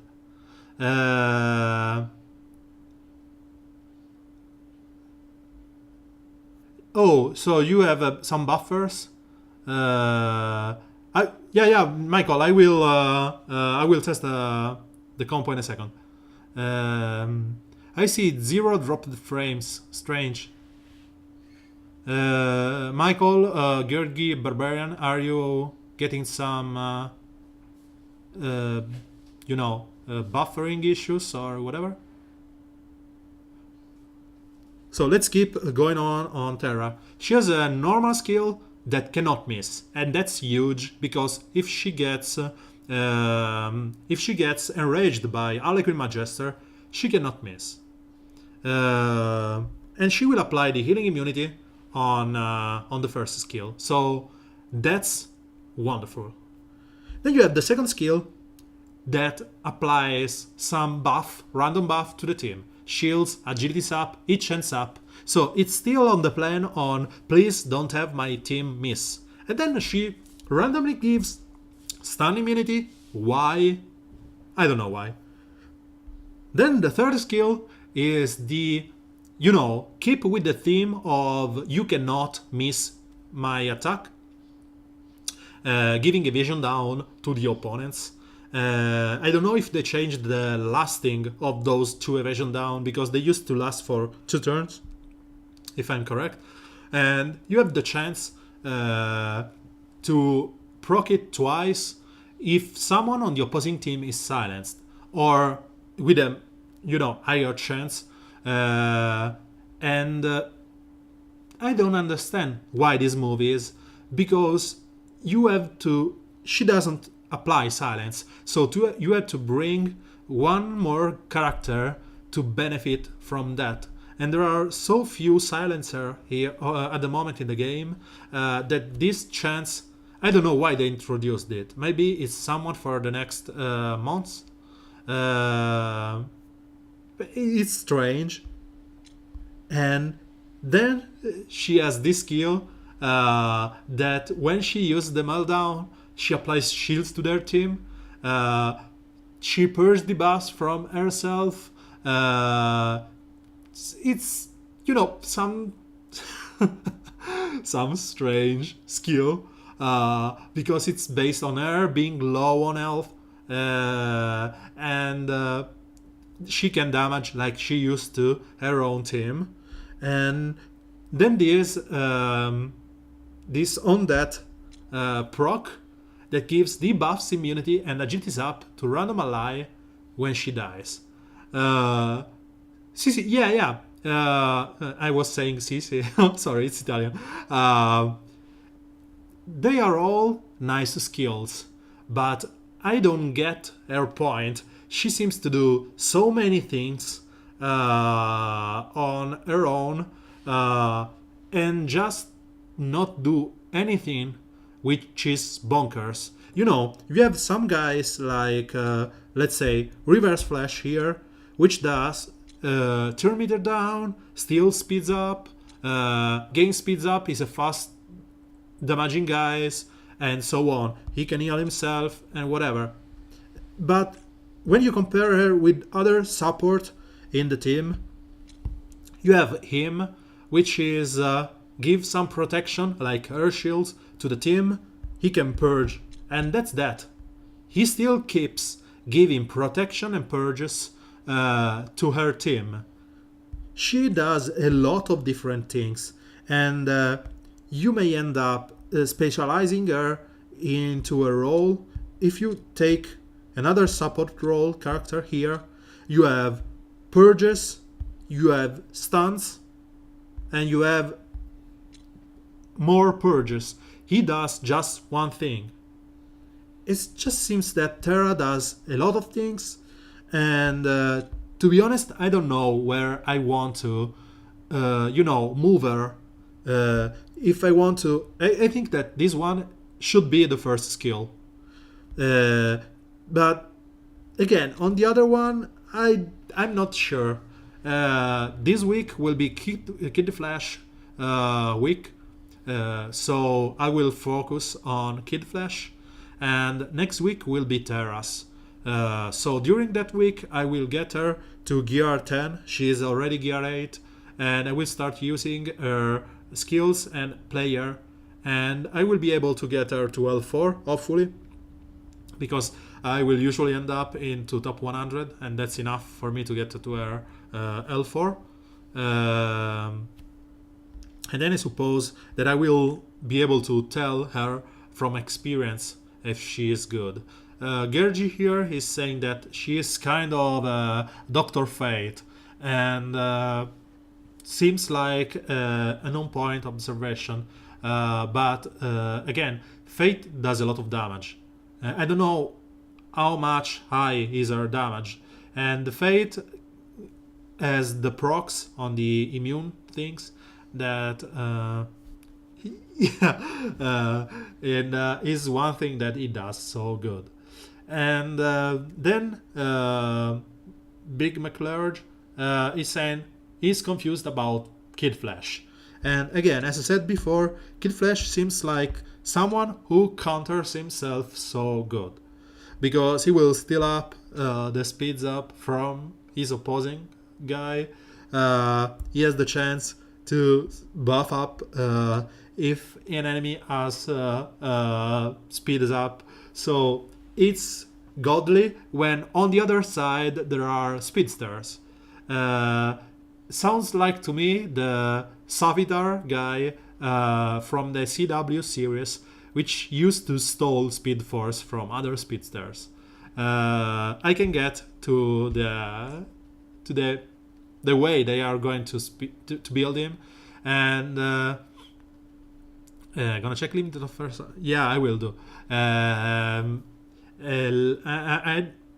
And I think that Michael is already using him in Gear 9, Gear 10, and right now he is leveling him to Gear 11. And is, as I said, I linked the videos before. It was nice. You will fight because, you know, Wally is the free one. And next week, actually, you will see a lot of guys using Wally already. And you will pretty soon. So let's again try this compo. My point is that I want to not die to those stupid reds that will destroy my Aquaman because they are Gear 11 and I'm Gear 10. So I have to, you know, skip the stun on Swan Thing that is able again to kill some of my guys, just to be able to slow down Green Arrow. So I will stun him, slow him down, and hope for the best next turn. So right now I can slow down or kill Killer Frost, or just stun opposing Swan Thing. I think for turn meter wise, because Green Arrow will be still stunned, I will try and kill Killer Frost. And right now, as you can see, the proc from Killer Frost killed someone and gave me speeds up to my ult team and intelligence up. Thus, I can go and try and kill this Green Arrow guy. And right now, because there's still one stun, I will be able to call for an assist. So I will give intelligence up, call for an assist, and I can go on from there.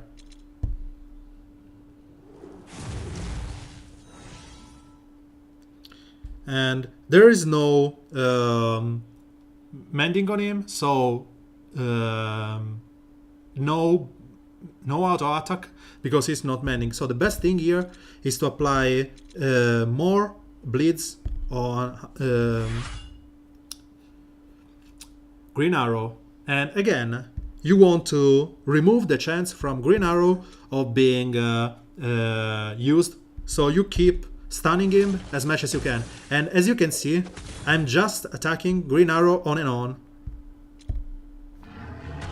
And he didn't even get a single turn. And I did 10k damage on a Gear 11 Green Arrow. So here, Huntress will probably kill my Aquaman. So I will just use this. I have mending on me, so I will use this just to give my guys turn meter up. The killing from Aquaman just gave me the chance to get more of my, you know, team, because I got more speeds up. And this is it. As I said, I will probably end up dying to that Huntress eventually, but let's see.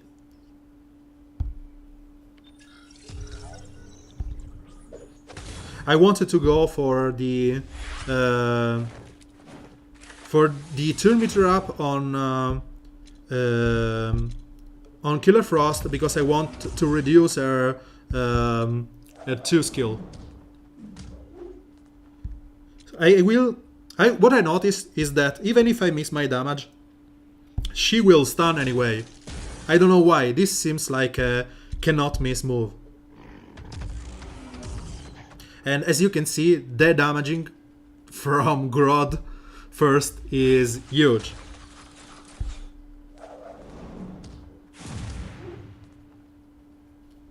So that's it. This team is fine. To me, is one of the most fun team because you know, I was against 3 Gear 11. Yeah, she doesn't do damage. What I meant is that she won't be able to miss, even though it's not. I never missed on her too, even against you know, a 10 evasion up. A 10 evasion up Harlequin Majester. She always stun and then she doesn't proc. She doesn't do the damage one with the first.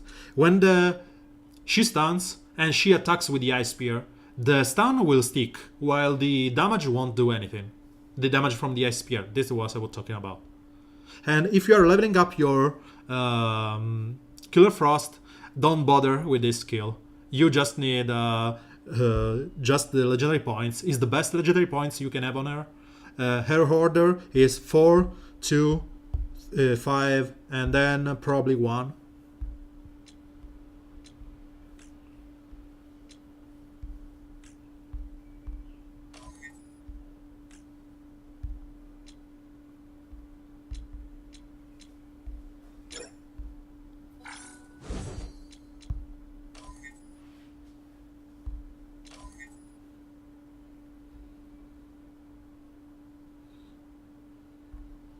Let's see if we get another team.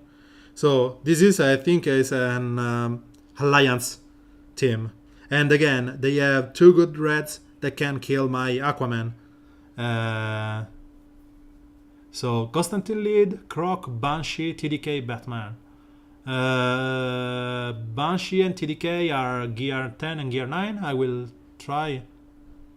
Don't you like? I don't, because there's no point in. You know, you have limited resources in the game, and there's no point in healing up if they cannot attack you because they are stunned all the time. That's why I don't care about the stuns. So here the plan is always the same. You want to stun their biggest threat, which in this case I think is Killer Frost or Redwood. I don't know, but the combo with World Greatest Detective and Killer Frost is huge. And thus, I don't know if I should focus more. Yeah, it's good if you have the resources, Geji.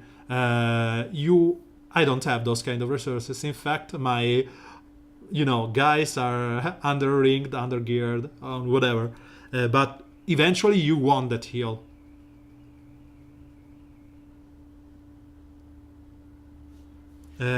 Here I will prefer just stopping Redwood, because I don't want him to get back-to-back turns. And there I can now I can stun Killer Frost. This damage, because Redwood is stunned, will be a lot. And again, we have still 1 stun guy, so this buff will call for an assist. And let's try and bring Z down. So let's apply more bleeds or mending or whatever, and we can stun again. So the gist is always the same. Stun Redwood, hopefully get something out of it. Yes, we did get. And thus we want to AoE. Hopefully bring down some one of them and get for an assist. Yeah, we knew that Aquaman will die on the first attack. It's okay, we didn't care. We know that having a guys in gear 10 against gear 11 guys, it's just wrong. And as you can see, Grodd is just so fun, so good. I think that you may get more of him, more out of him, if you have the first skill over the 5th one I got. But yeah, it is pretty nice. And this was a gear 11 full team.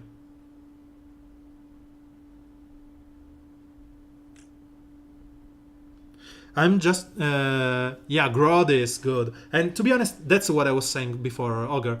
I prefer to play a game where I dictate the pace, thus the stun, turn meter down type of team, over the you are able to do your stuff, so maybe you are lucky and kill me over time and have a super reliant tanky team.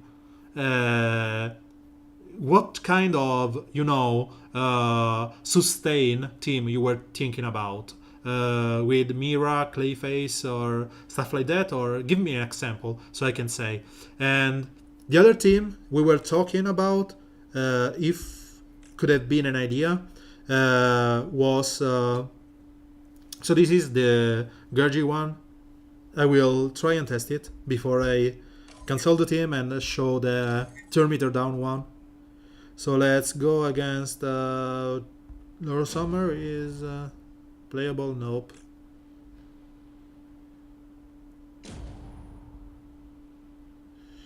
I just need to find someone I can play.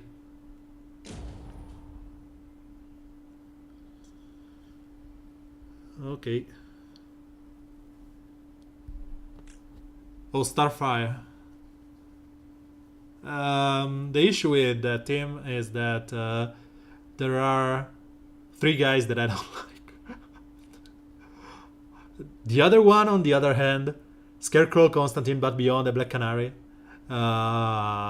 it's just something lovable. I don't know if you want to go. I talked about this the other week. So I can bring this team up every time I want because I can go over by hand. Let's take him here. Then Batman Beyond. So the guys here that we are talking about are those 5. I think this is the core of a hit chance down team, and to me, Scarecrow should not be in the leadership position. Why? Because the girl here is more suited to that. I know that you prefer Scarecrow because of his legendary points into the stun, and because you will get a lot of debuff on them with Constantine. But the chance down here, it's a 14% chance, and the same exact thing can be given by Scarecrow. Start of each enemy turn. This isn't skilled, so it's 20% plus 20 more percent, so it's double the chance to get up to 8 each chance down. Okay, so you have a chance to just shut them down at the start of their battle, and this will of their turn, and this will give you 3 evasion up. With added to the each chance down will proc this one every turn, which means light damage you don't care, but you will purge 3 buffs on them. So to be honest, I'd rather prefer that with a 100% chance to hit over this barely 15% chance to proc. Because Living Nightmare is awesome. It will do a lot of damage to them because there's a damage per debuffs on them. And you have the chance to stun up to a 17% chance to stun. But the issue with this move here is that it's on a 15%. So until they upgrade this until to a 75%, I'd rather have a Batgirl lead. So my desired team would have been this one, and then as the last slot, you can have anyone you want. You can keep going with the each chance down and be destroyed by Steppenwolf, or maybe you can go with some blue guys like Constantine, giving them enrages and debuffs that capitalize on Scarecrow, and the call assist from Batman Beyond and Scarecrow will apply more hit chance down on them. So that's more of a team I'd like to play than the other way with the Scarecrow-led team.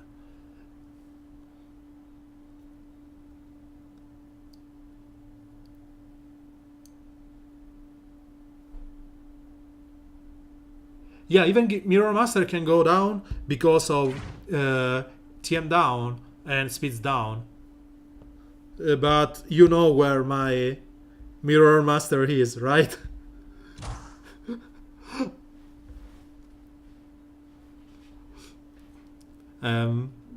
Again, even Black Canary. Because Black Canary says something nice. She is... to me, she is, please, you know, hold your here, Michael. Black Canary, to me, is a better Captain Cold. Because if she is someone on her team, and you have 3 other guys that you can maybe taunt with Constantine or whatever, you may taunt her. And you have Dead Ally, she evades because of the hit chance down, and you will be able to, you know, counter-attack. And you don't care about the lead, but the hit chance down and turn meter down are enough that, you know, if they will eventually, I will answer that, you will give them so much turn meter down and hit chance down that when they attack, she will get turn meter down if they hit, and if they don't, they will get the chance to counter attack, which gets up to 75%, and it's 25 and 30. Yeah, it's, okay, 55%. 70%. Okay, 70%. You have the chance to counterattack. So you may taunt her and benefit from that. About the question that Jets is asking, if you have Batgirl lead, you don't want them to be slow. The issue is that you may want them to be able to hit you and miss. Or maybe you want to be them so slow that they never get a turn. And when they have so many hit chance down because of Batman Beyond and Scarecrow first attack that they will 100% of the time miss. So that's the point in using some slowdown, and you will benefit from this one, slowing them more and more. But again, the hit chance down team is fun. The issue that I have is this Hornet guy here. Because, yeah, I will showcase something like that. Because this guy will just destroy them.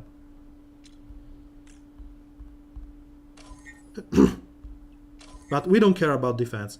So let's start with something easy here.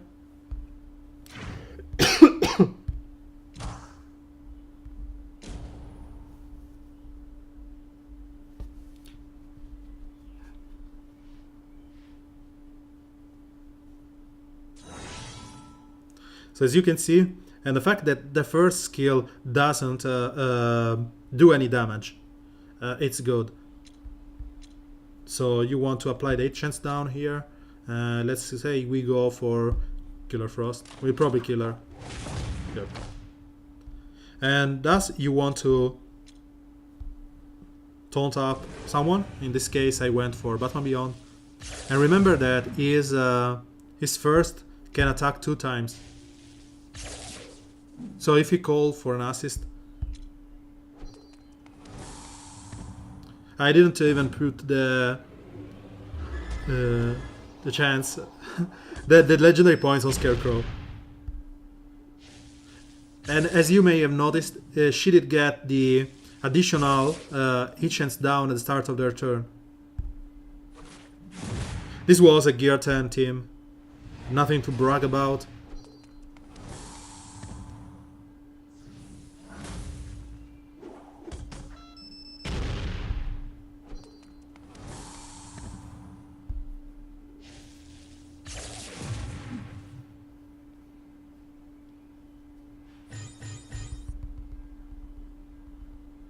So let's die, as we always say, for science. Let's get a huge Gear 11 team, which we'll probably die against. Okay? So, let's get this team.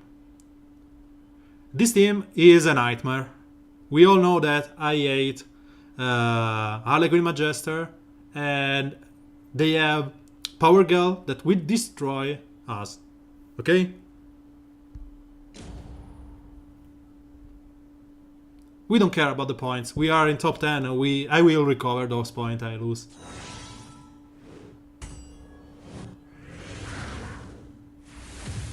So I got the first miss. Sadly, the 100% chance of Cheetah is a big issue here. Because she will be able to, you know, hit. Even with those hit chance down. So we have just, you know, solved the problem of Power Girl.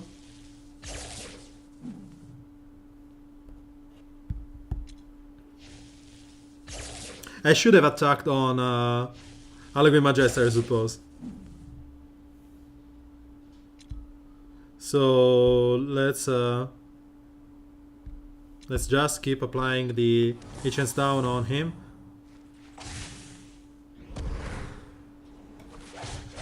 That's the issue with Cheetah.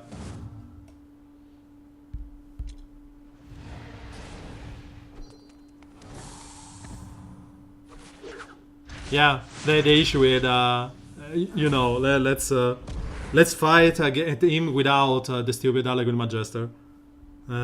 Because between enrages and whatnot, it's just a shame. Superman... Yeah.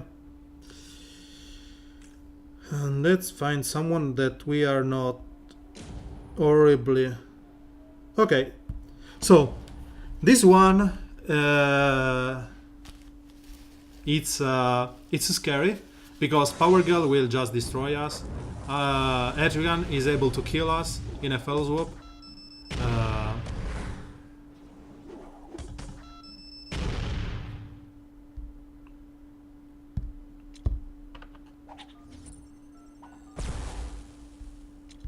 So here you want to you know, apply as many hit chance down as possible on Batman Beyond, or dispel the awareness from Martian Manhunter, because he will not be able to attack and cannot miss. And then you will go applying the hit chance down on Batman Beyond, so he won't be able to miss on your guys.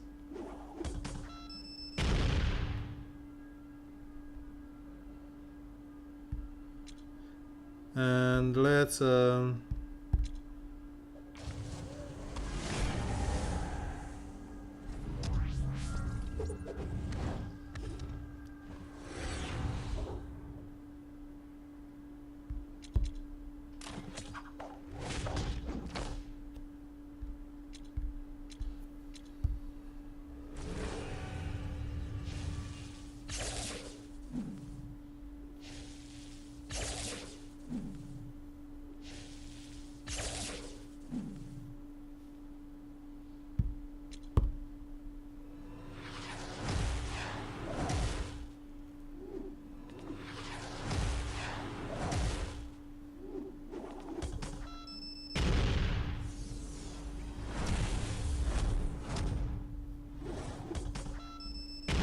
I don't know if he missed, he still pushed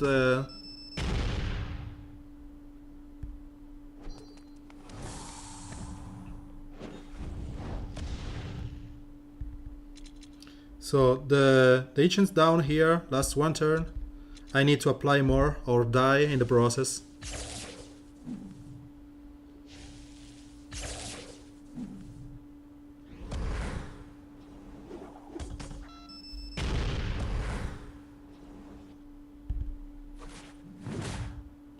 So I can kill someone here.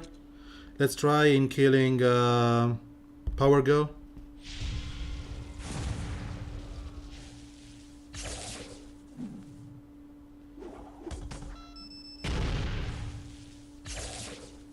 He did it on Batgirl.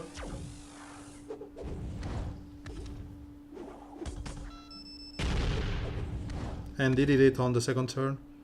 So let's keep applying the 8 chance down on them.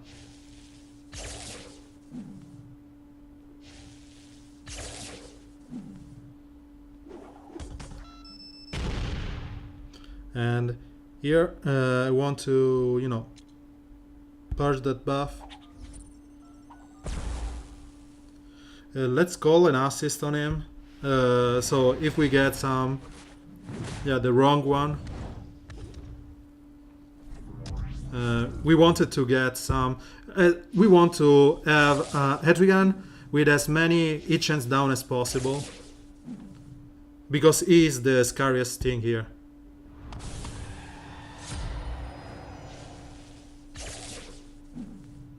And I don't have the retaliation on Batman Beyond. And let's remove the awareness from Martian Manhunter.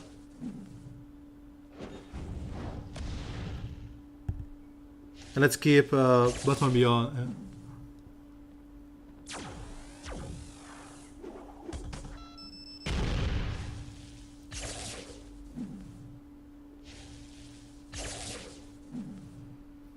We have to remove that stupid Batman Beyond as soon as possible.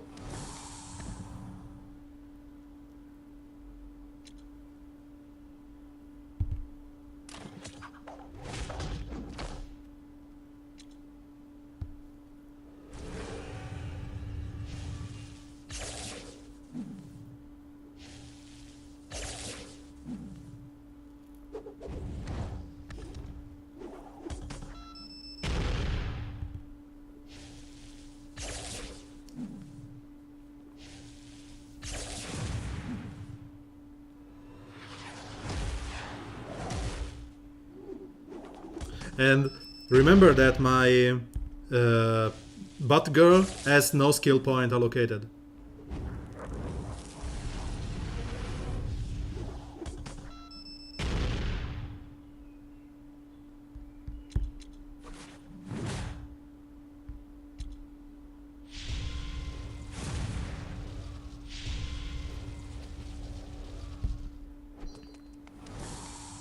I don't have that many rings.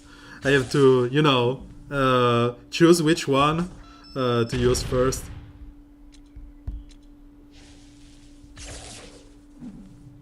And so Batman Beyond is full health again, after being on the brink of that for so long.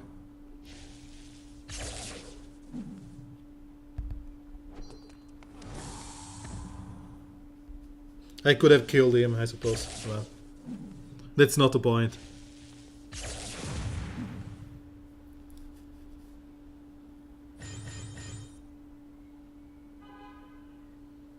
The issue with the hit down meter,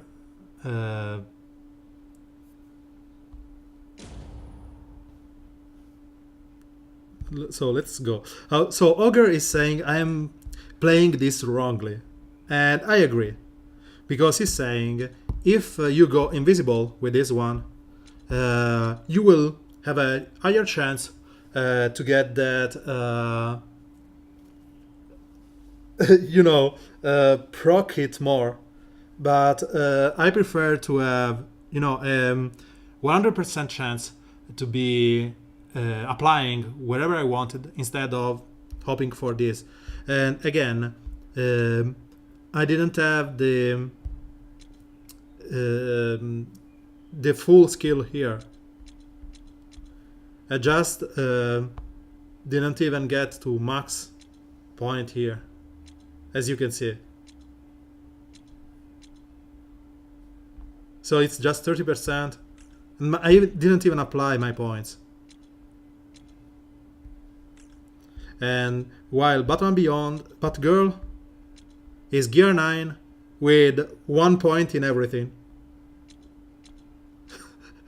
Legendary points are on his apply chance down and start the battle with evasion up. I think that as you can get this 4th and this 5th, you are okay. The first one is not that good because it's difficult nowadays to have a target without buffs. The healing in the team is this one. It's the leadership, and that's why I said that her leadership, because of the 3 evasion at the start of the battle and the heal and crit immunity, is better than the Scarecrow chance, 15% chance to stun someone, speed down and stun someone, because in that case you have an higher chance to apply the 8 chance down on the opponent. But again, that's it. You are not healing back, you are not giving you crit immunity, and it's not a 100% chance, it's just a 15% chance. So this team performed very well against the gear 10, full gear 10 team, with guys in gear 5 here, gear 9 Batgirl, and no skill allocated. My Constantine is gear 11, but I haven't used his damaging skill at all. And Batman Beyond is, as you may see, gear 10, but not fully skilled, and just not getting his 3rd skill up, legendary points. So again, I think that you have to find something out of it. This team, compared to the... We talked about 2 teams today. This is the first one, and this is the second one.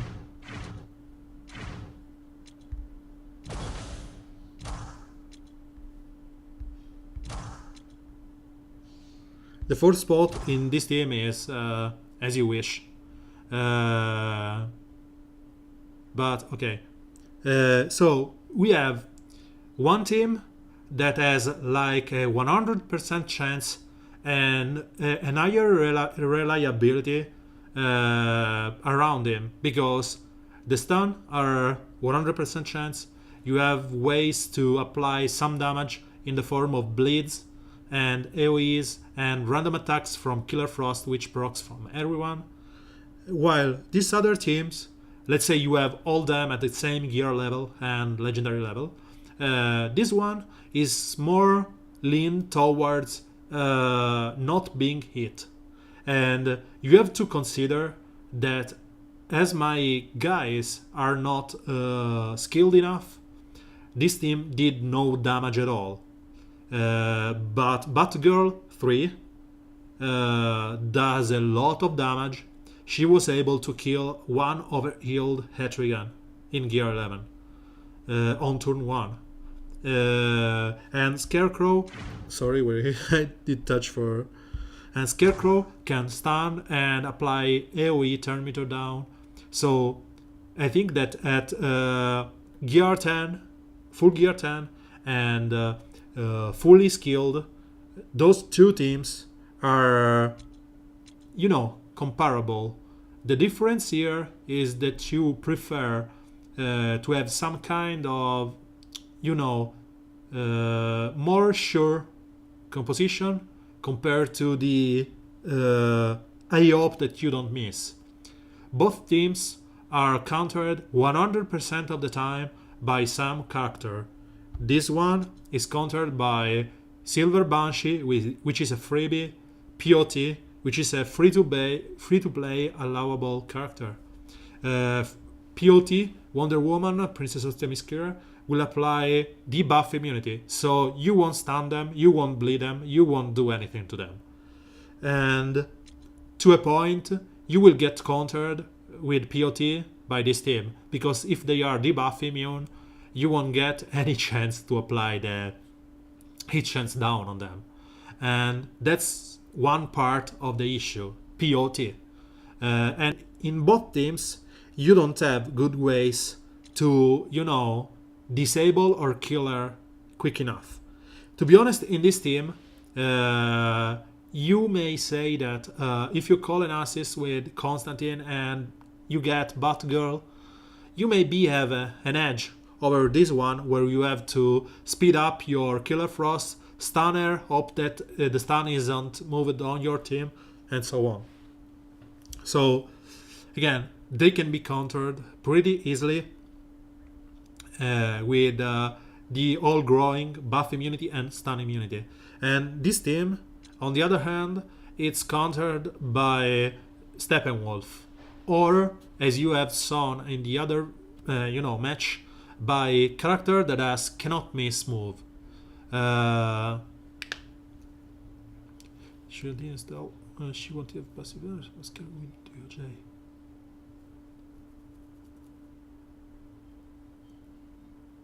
Yeah, but the issue is that if she gets a turn, you want, you have just that kind of move, just one move. And it's on a long cooldown. It's on a fortune cooldown for Killer Frost, which can be slowed down and whatever. And Constantine, the first one is, based on. She reflects it. Oh, never mind, Ogre. Seems that there's a bug and she reflects the stun.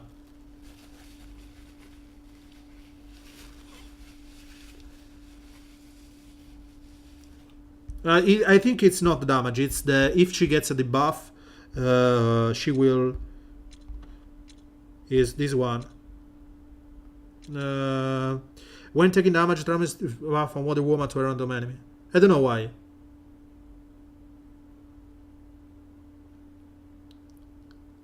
It should procs on when taking damage, but maybe that's the legendary part where 20% chance to use Amazon Strike on an attacker that triggers the other part. So the 20% chance you have that anyway, beside the damage, because it's after the point, and don't know. But again, if they don't have POT and this is one character, strange things of my roster. This is one. Hi, Michael. See you in the next days on chat on Discord. Have a good day. This is one other character that's a pretty good character. I think it's one of the best, if not the best, mystical leadership in the game. Yeah, I will test it in a second.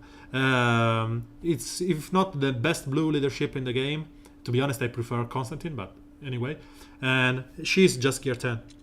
I cannot fathom to get her to gear 11. So let's find a POT-led team. Yep, this guy here. And so, okay, I can through sight my Killer Frost, and Killer Frost will be able to see beyond the Etrigan. Constantine. Whatever. That fat clayface guy. So, let's see. Let's apply the stun on POT. And she did reflex on Grodd.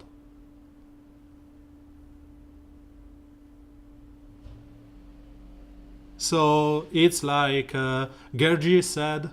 Maybe we can clip it and send it to Warner Bros. To let them check it.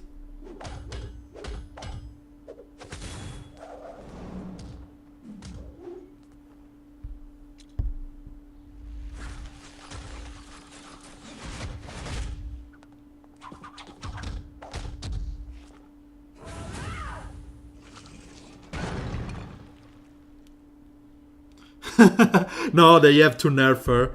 She is bonkers.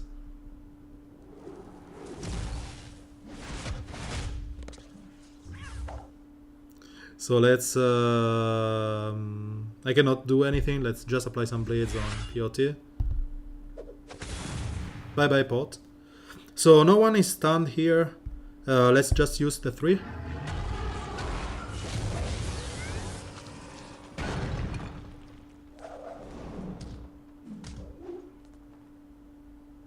I will prepare a clip for this. You can do that yourself if you want. Bye bye, Aquaman. I will prepare a clip so you can link it to the clip if you prefer.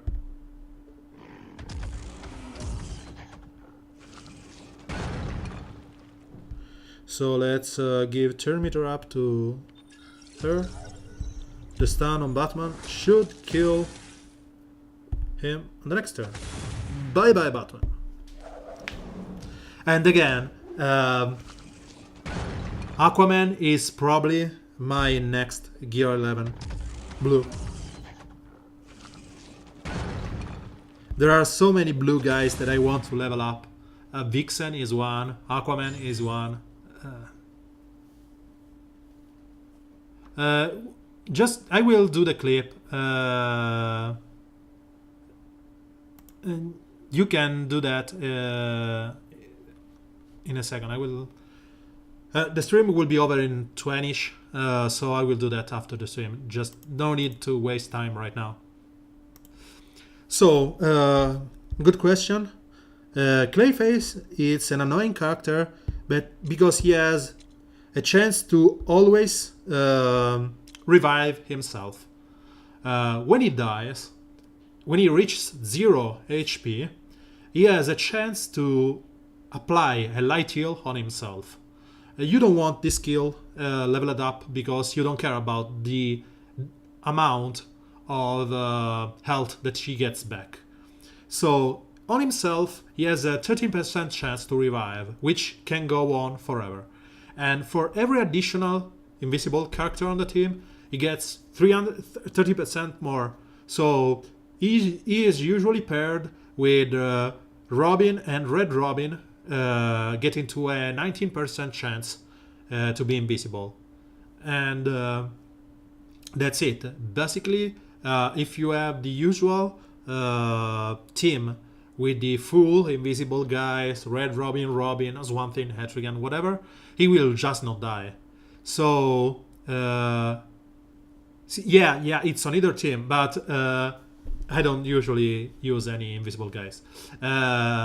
So again, that's the point. You have, an early immortal guy. You don't care if it dies every turn. The best thing to shut him down is healing immunity, because when he reaches 0 HP, he will clap his hand and heal himself. The healing immunity will prevent that from happening, and he will still, at the end of his clap, be at 0 health, meaning he will die.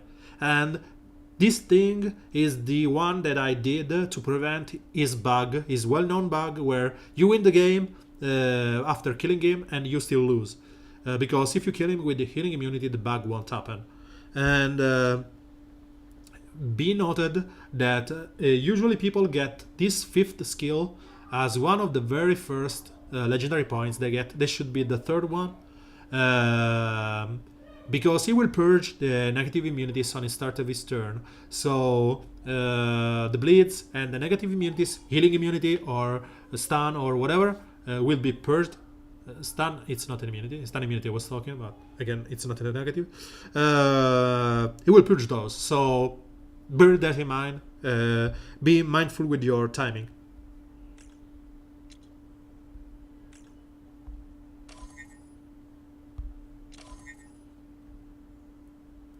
So let's see if we can find another non-Harley Quinn Magister team. Okay.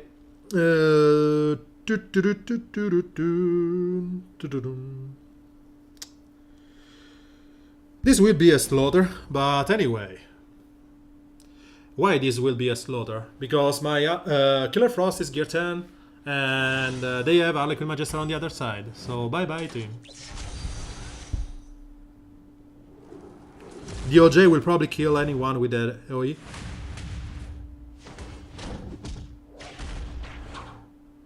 So we want to stun Power Girl because she's one of the biggest threat to my guys. And let's keep stunning her.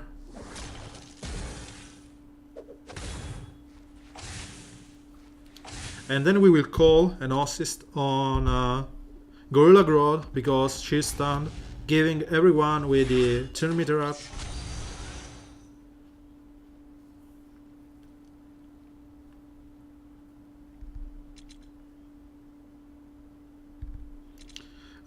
Let's purge the...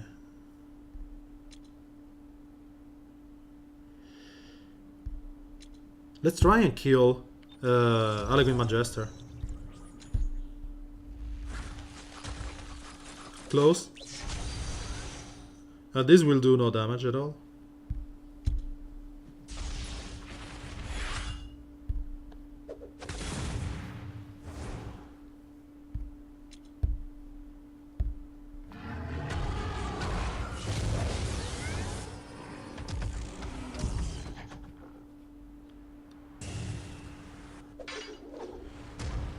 This is what I was fearing.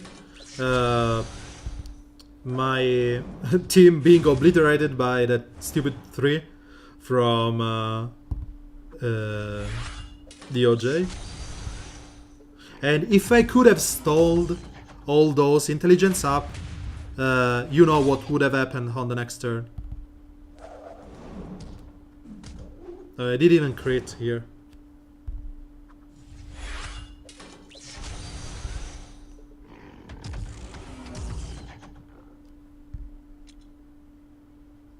So let's hope for a stun on him. He should be able to pull it. Yep. And let's just stop for another stun. No, I did crit, and I'm dead. I hope that I think that I am dead.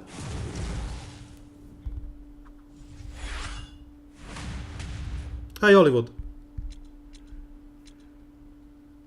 So there's no point in doing anything.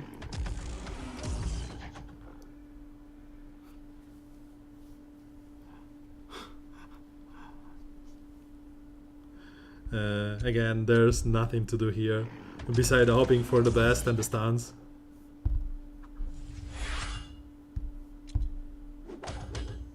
If this Aquaman would have been a gear 11, Superman would have been so dead long ago.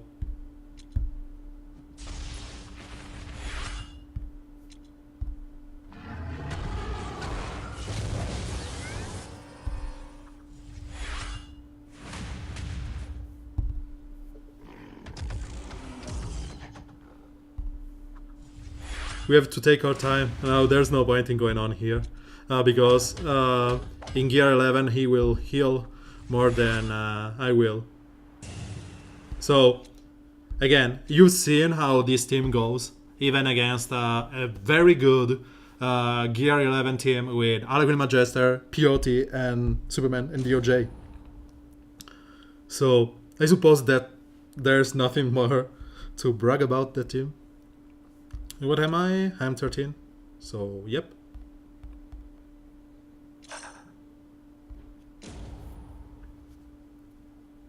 I will be, to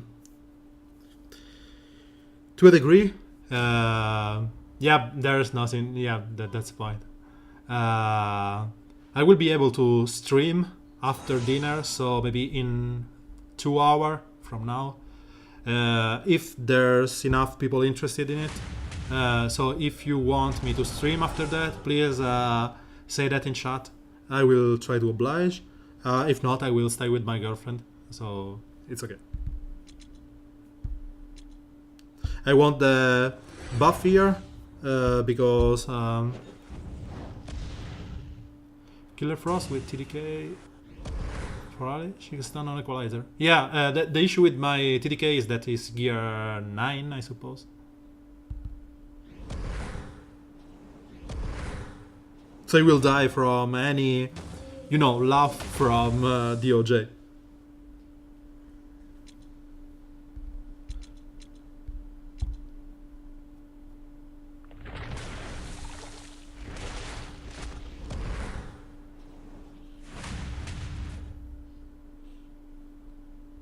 Let's say OE because we want to kill POT. Power go. And there's one thing that uses third skill. So if we can get some damage on him, we are okay, and we can taunt up with power go.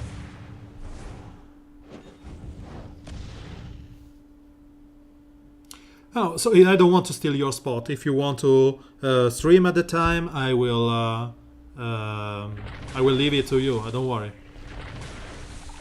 It's just that you know, I'm going for the top 100, top 35 anyway. So I need to play a little bit more.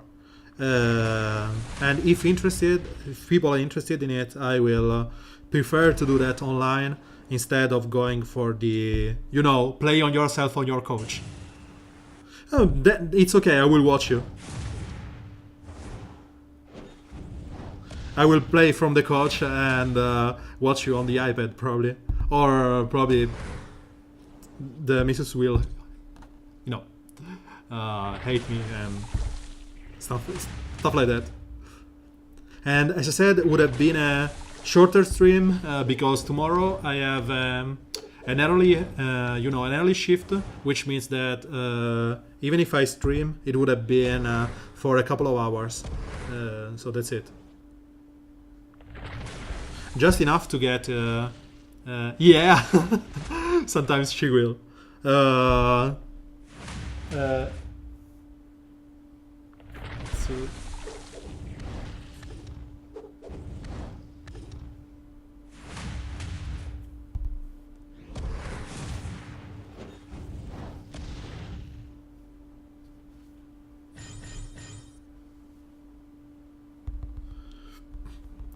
it's for greater justice, and that's the.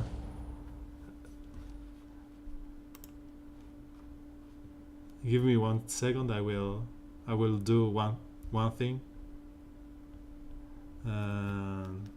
Where's my Dropbox?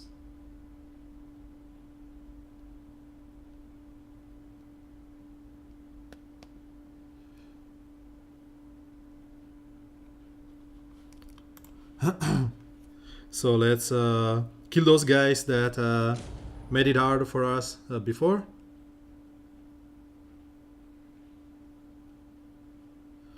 And then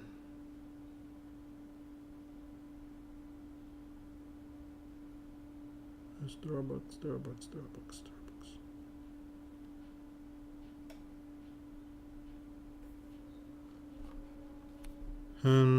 So okay, let's just go with this team. Drive games. Legends. About uploads.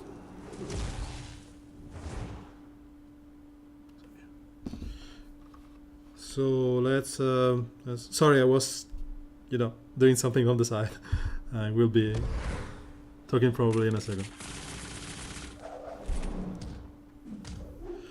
And again, the usual boring team, which means that I cannot taunt here.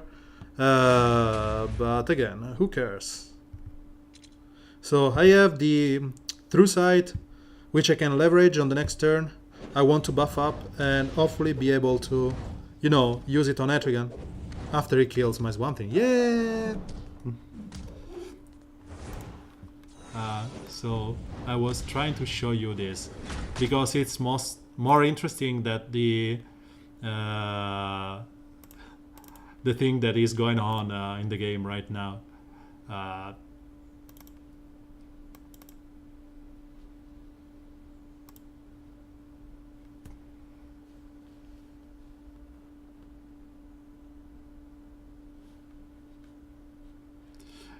Give me 1 second.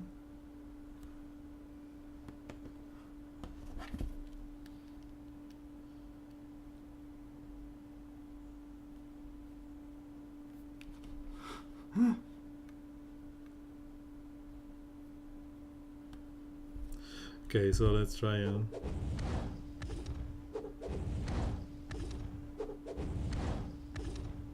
So sure, kill me. Upload photos.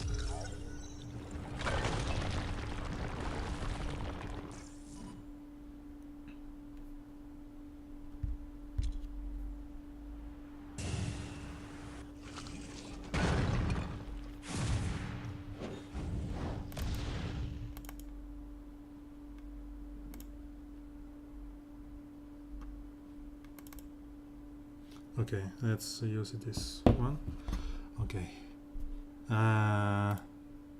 Okay, fine. I did the clip. Fine. So let's try and... I was saying, she don't mind streaming me, I hope.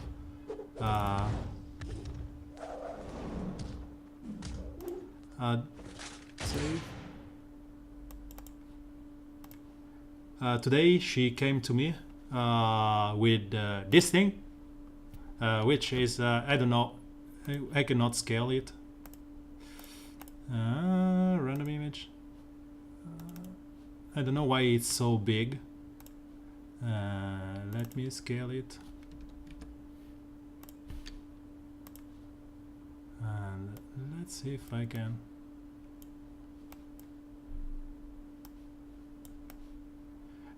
She came with those two guys for me today. So I think this is more interesting than than the stream going on at the moment. And then she said, I know that you love those guys, but I think that you would appreciate this one too. And then this guy got in the middle. And I don't know why something happened.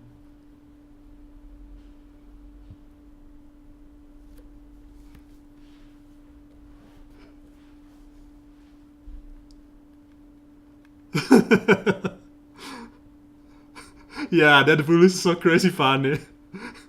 That's why you know that she will understand if I stream, but maybe she wants something. I should probably have some time. So let's go again to the team.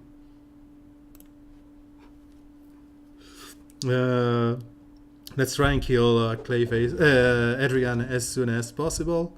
How many turns we have the damage immunity? 1. So let's just smack this one. Keep applying the damage on him.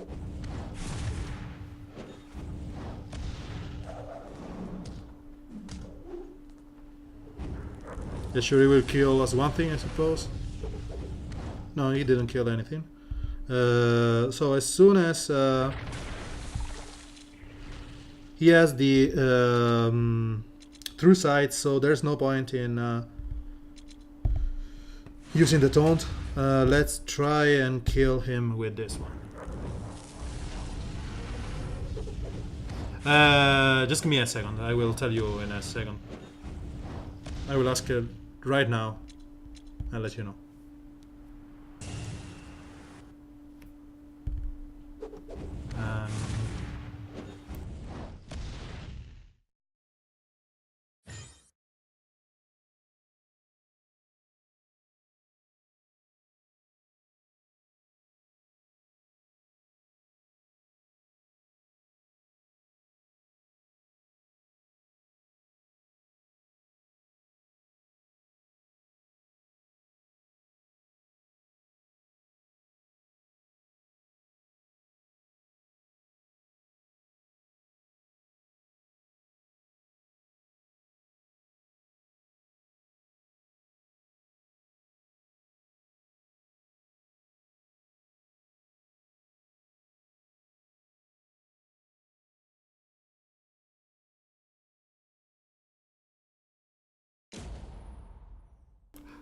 So she's just laughing And she said, no, go on, do your stream if you want.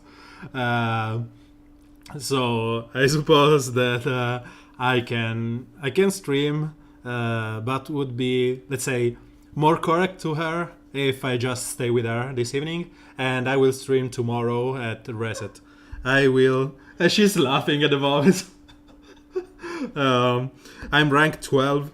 I don't think that I will be kicked out of rank 35 so easily. There's 200 points.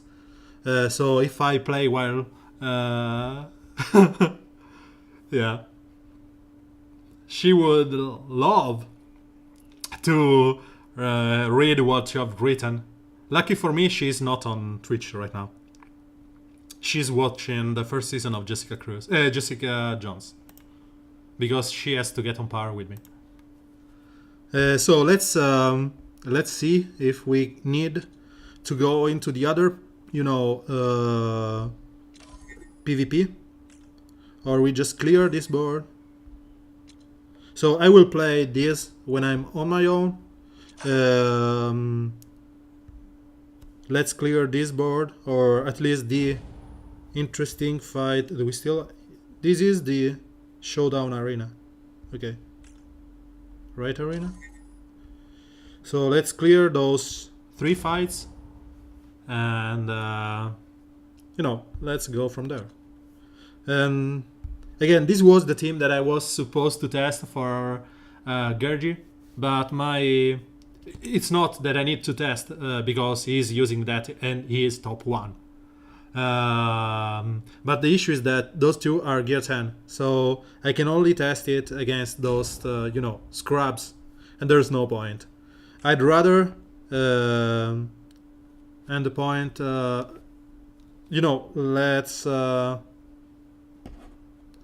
Let's do this.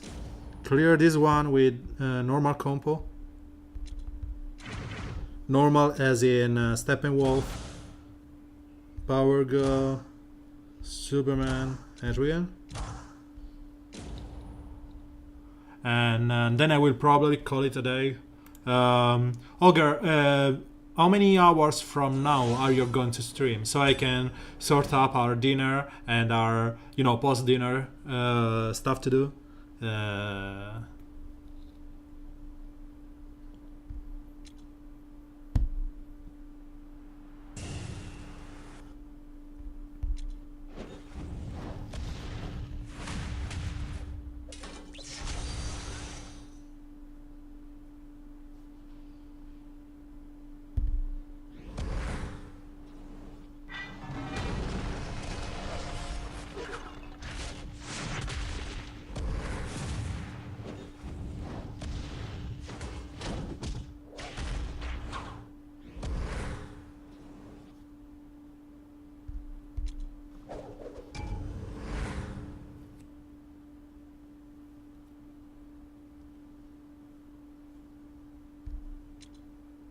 So let's just AoE here. There's no point in doing anything else.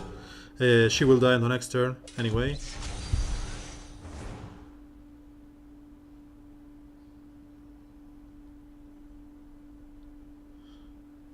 And let's bring her down just because of it.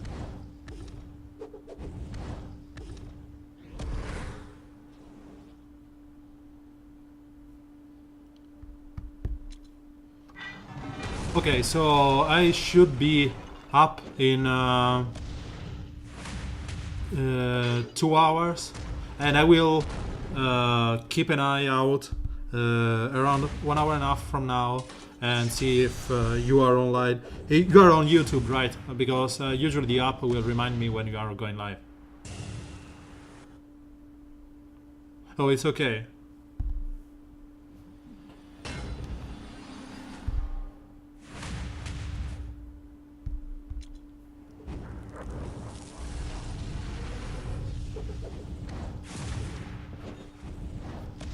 Okay, fine. I will check you on YouTube later on while I watch something on the.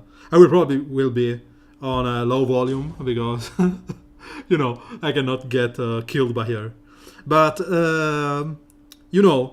it's not it's not a proper stream if I don't do something. So as soon as I beat this guy here, which may take a moment or two,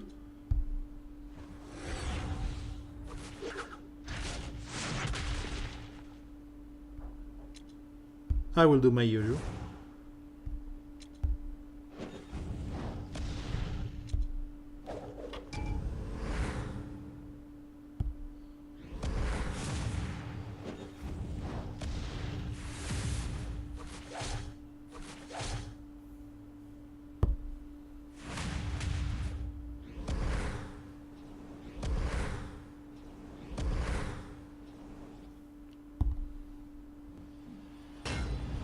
So luckily for me, Hetrigan has a bunch of creatures up, and this means that this should clear the whole lot, or close to that. Please not that immunity. That immunity it is.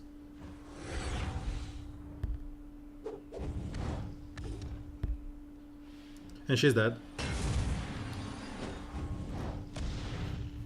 So, before I go out with my usual greetings, cheerings, shout out to the oddsman, and feel free to check them out on Ogre stream.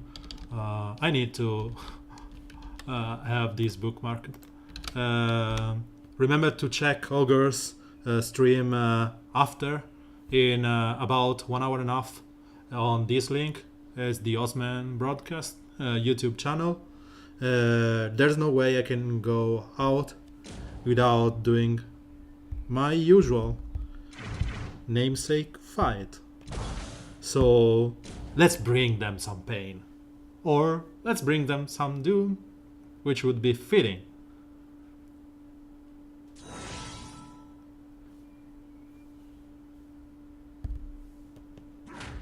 And 1 down, 3 more to go.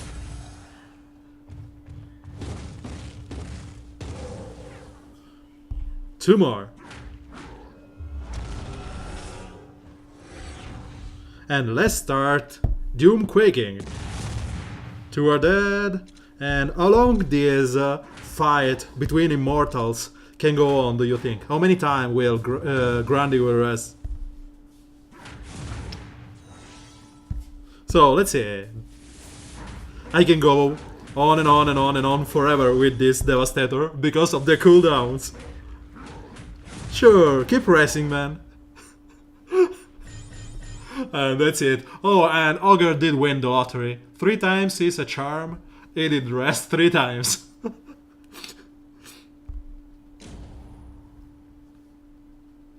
So, again, thank you for being here. Hi, welcome to the stream, Hellsdamned. I'm sorry I didn't notice you before. We are going to end up in a moment or two. Feel free, please subscribe, because I need 50 followers, not subscriber. Don't bother about subscriber. The followers for the custom emotes, and I will be online tomorrow evening. Sorry, sorry, I did just. How did I don't know. This is just crazy, stupid thing. I'm top 10 in the game, and I even with this Doomsday icon on the top 10. And I end up with stupid teams. 10 key, 9 key. This guy has...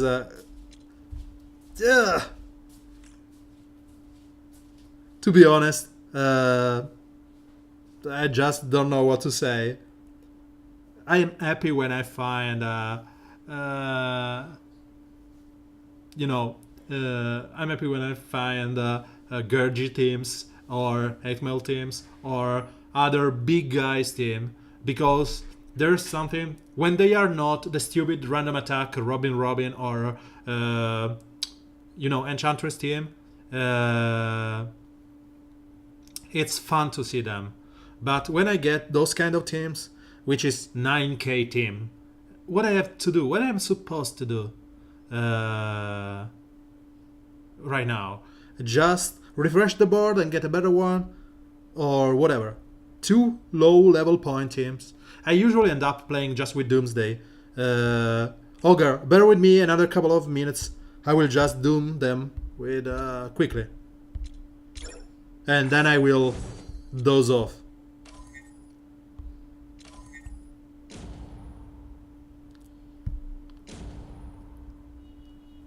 What's the point of all of this? I want to have, you know, big teams. And Doomsday.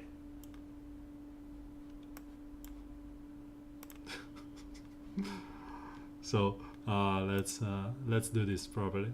Let's bring him here. Doomsday. So let's kill that stupid Batman Beyond as soon as possible.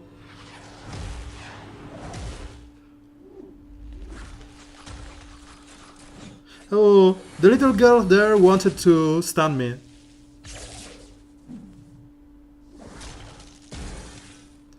Please don't ever give me a turn.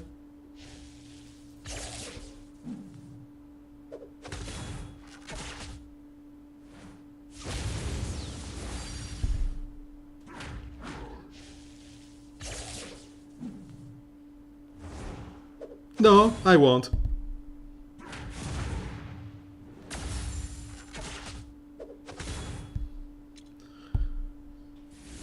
They are getting doomed. Yeah, sure, heal yourself. And, you know, that noise under your feet.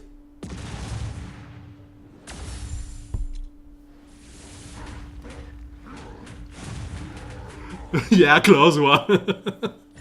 Close to their death. And, then let's kill the last one. Yeah, this is the only funny way to me to get 6 points, which is the maximum I can get from here, and just enjoy those stupid teams, because there's no point in, you know, going like this. Yeah, sure, stun, do your stuff, do whatever. I will destroy you on the next turn.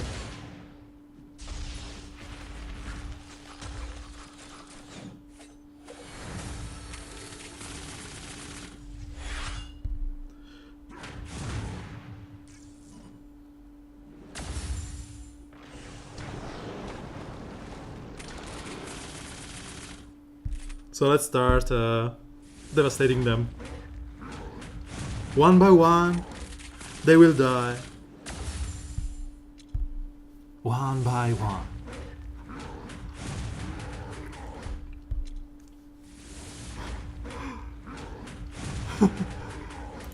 Okay, so I suppose that...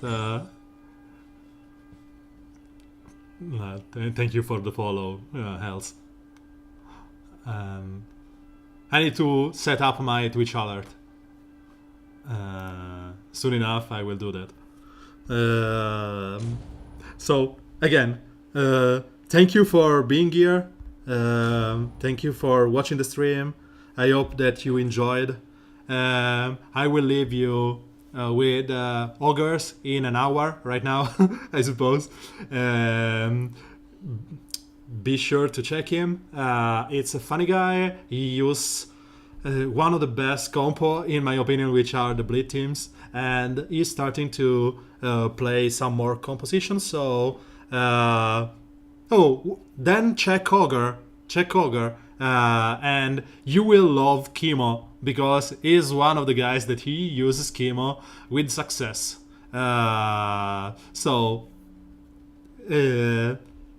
He streams on YouTube though, so I will put the link again here. Check him out, follow him on YouTube. I have a YouTube channel too, which is this one. I suppose that you maybe know about it. which is this one. I usually upload there the VOD from the streams and some random series I have. The Doomsday one and the Doomsday one, which I only play with Doomsday against any kind of content, and the beginner series where I explain some maybe basic things for you or things that are very useful to the newcomers or the returning guys. So see you on Ogre stream or maybe tomorrow evening in let's say a couple of hours from now, tomorrow. So hope to see you tomorrow. Still going for top 35. Bye bye. Thanks for being here, for the follow and whatever. Bye bye. Duloth out. And my girlfriend is laughing.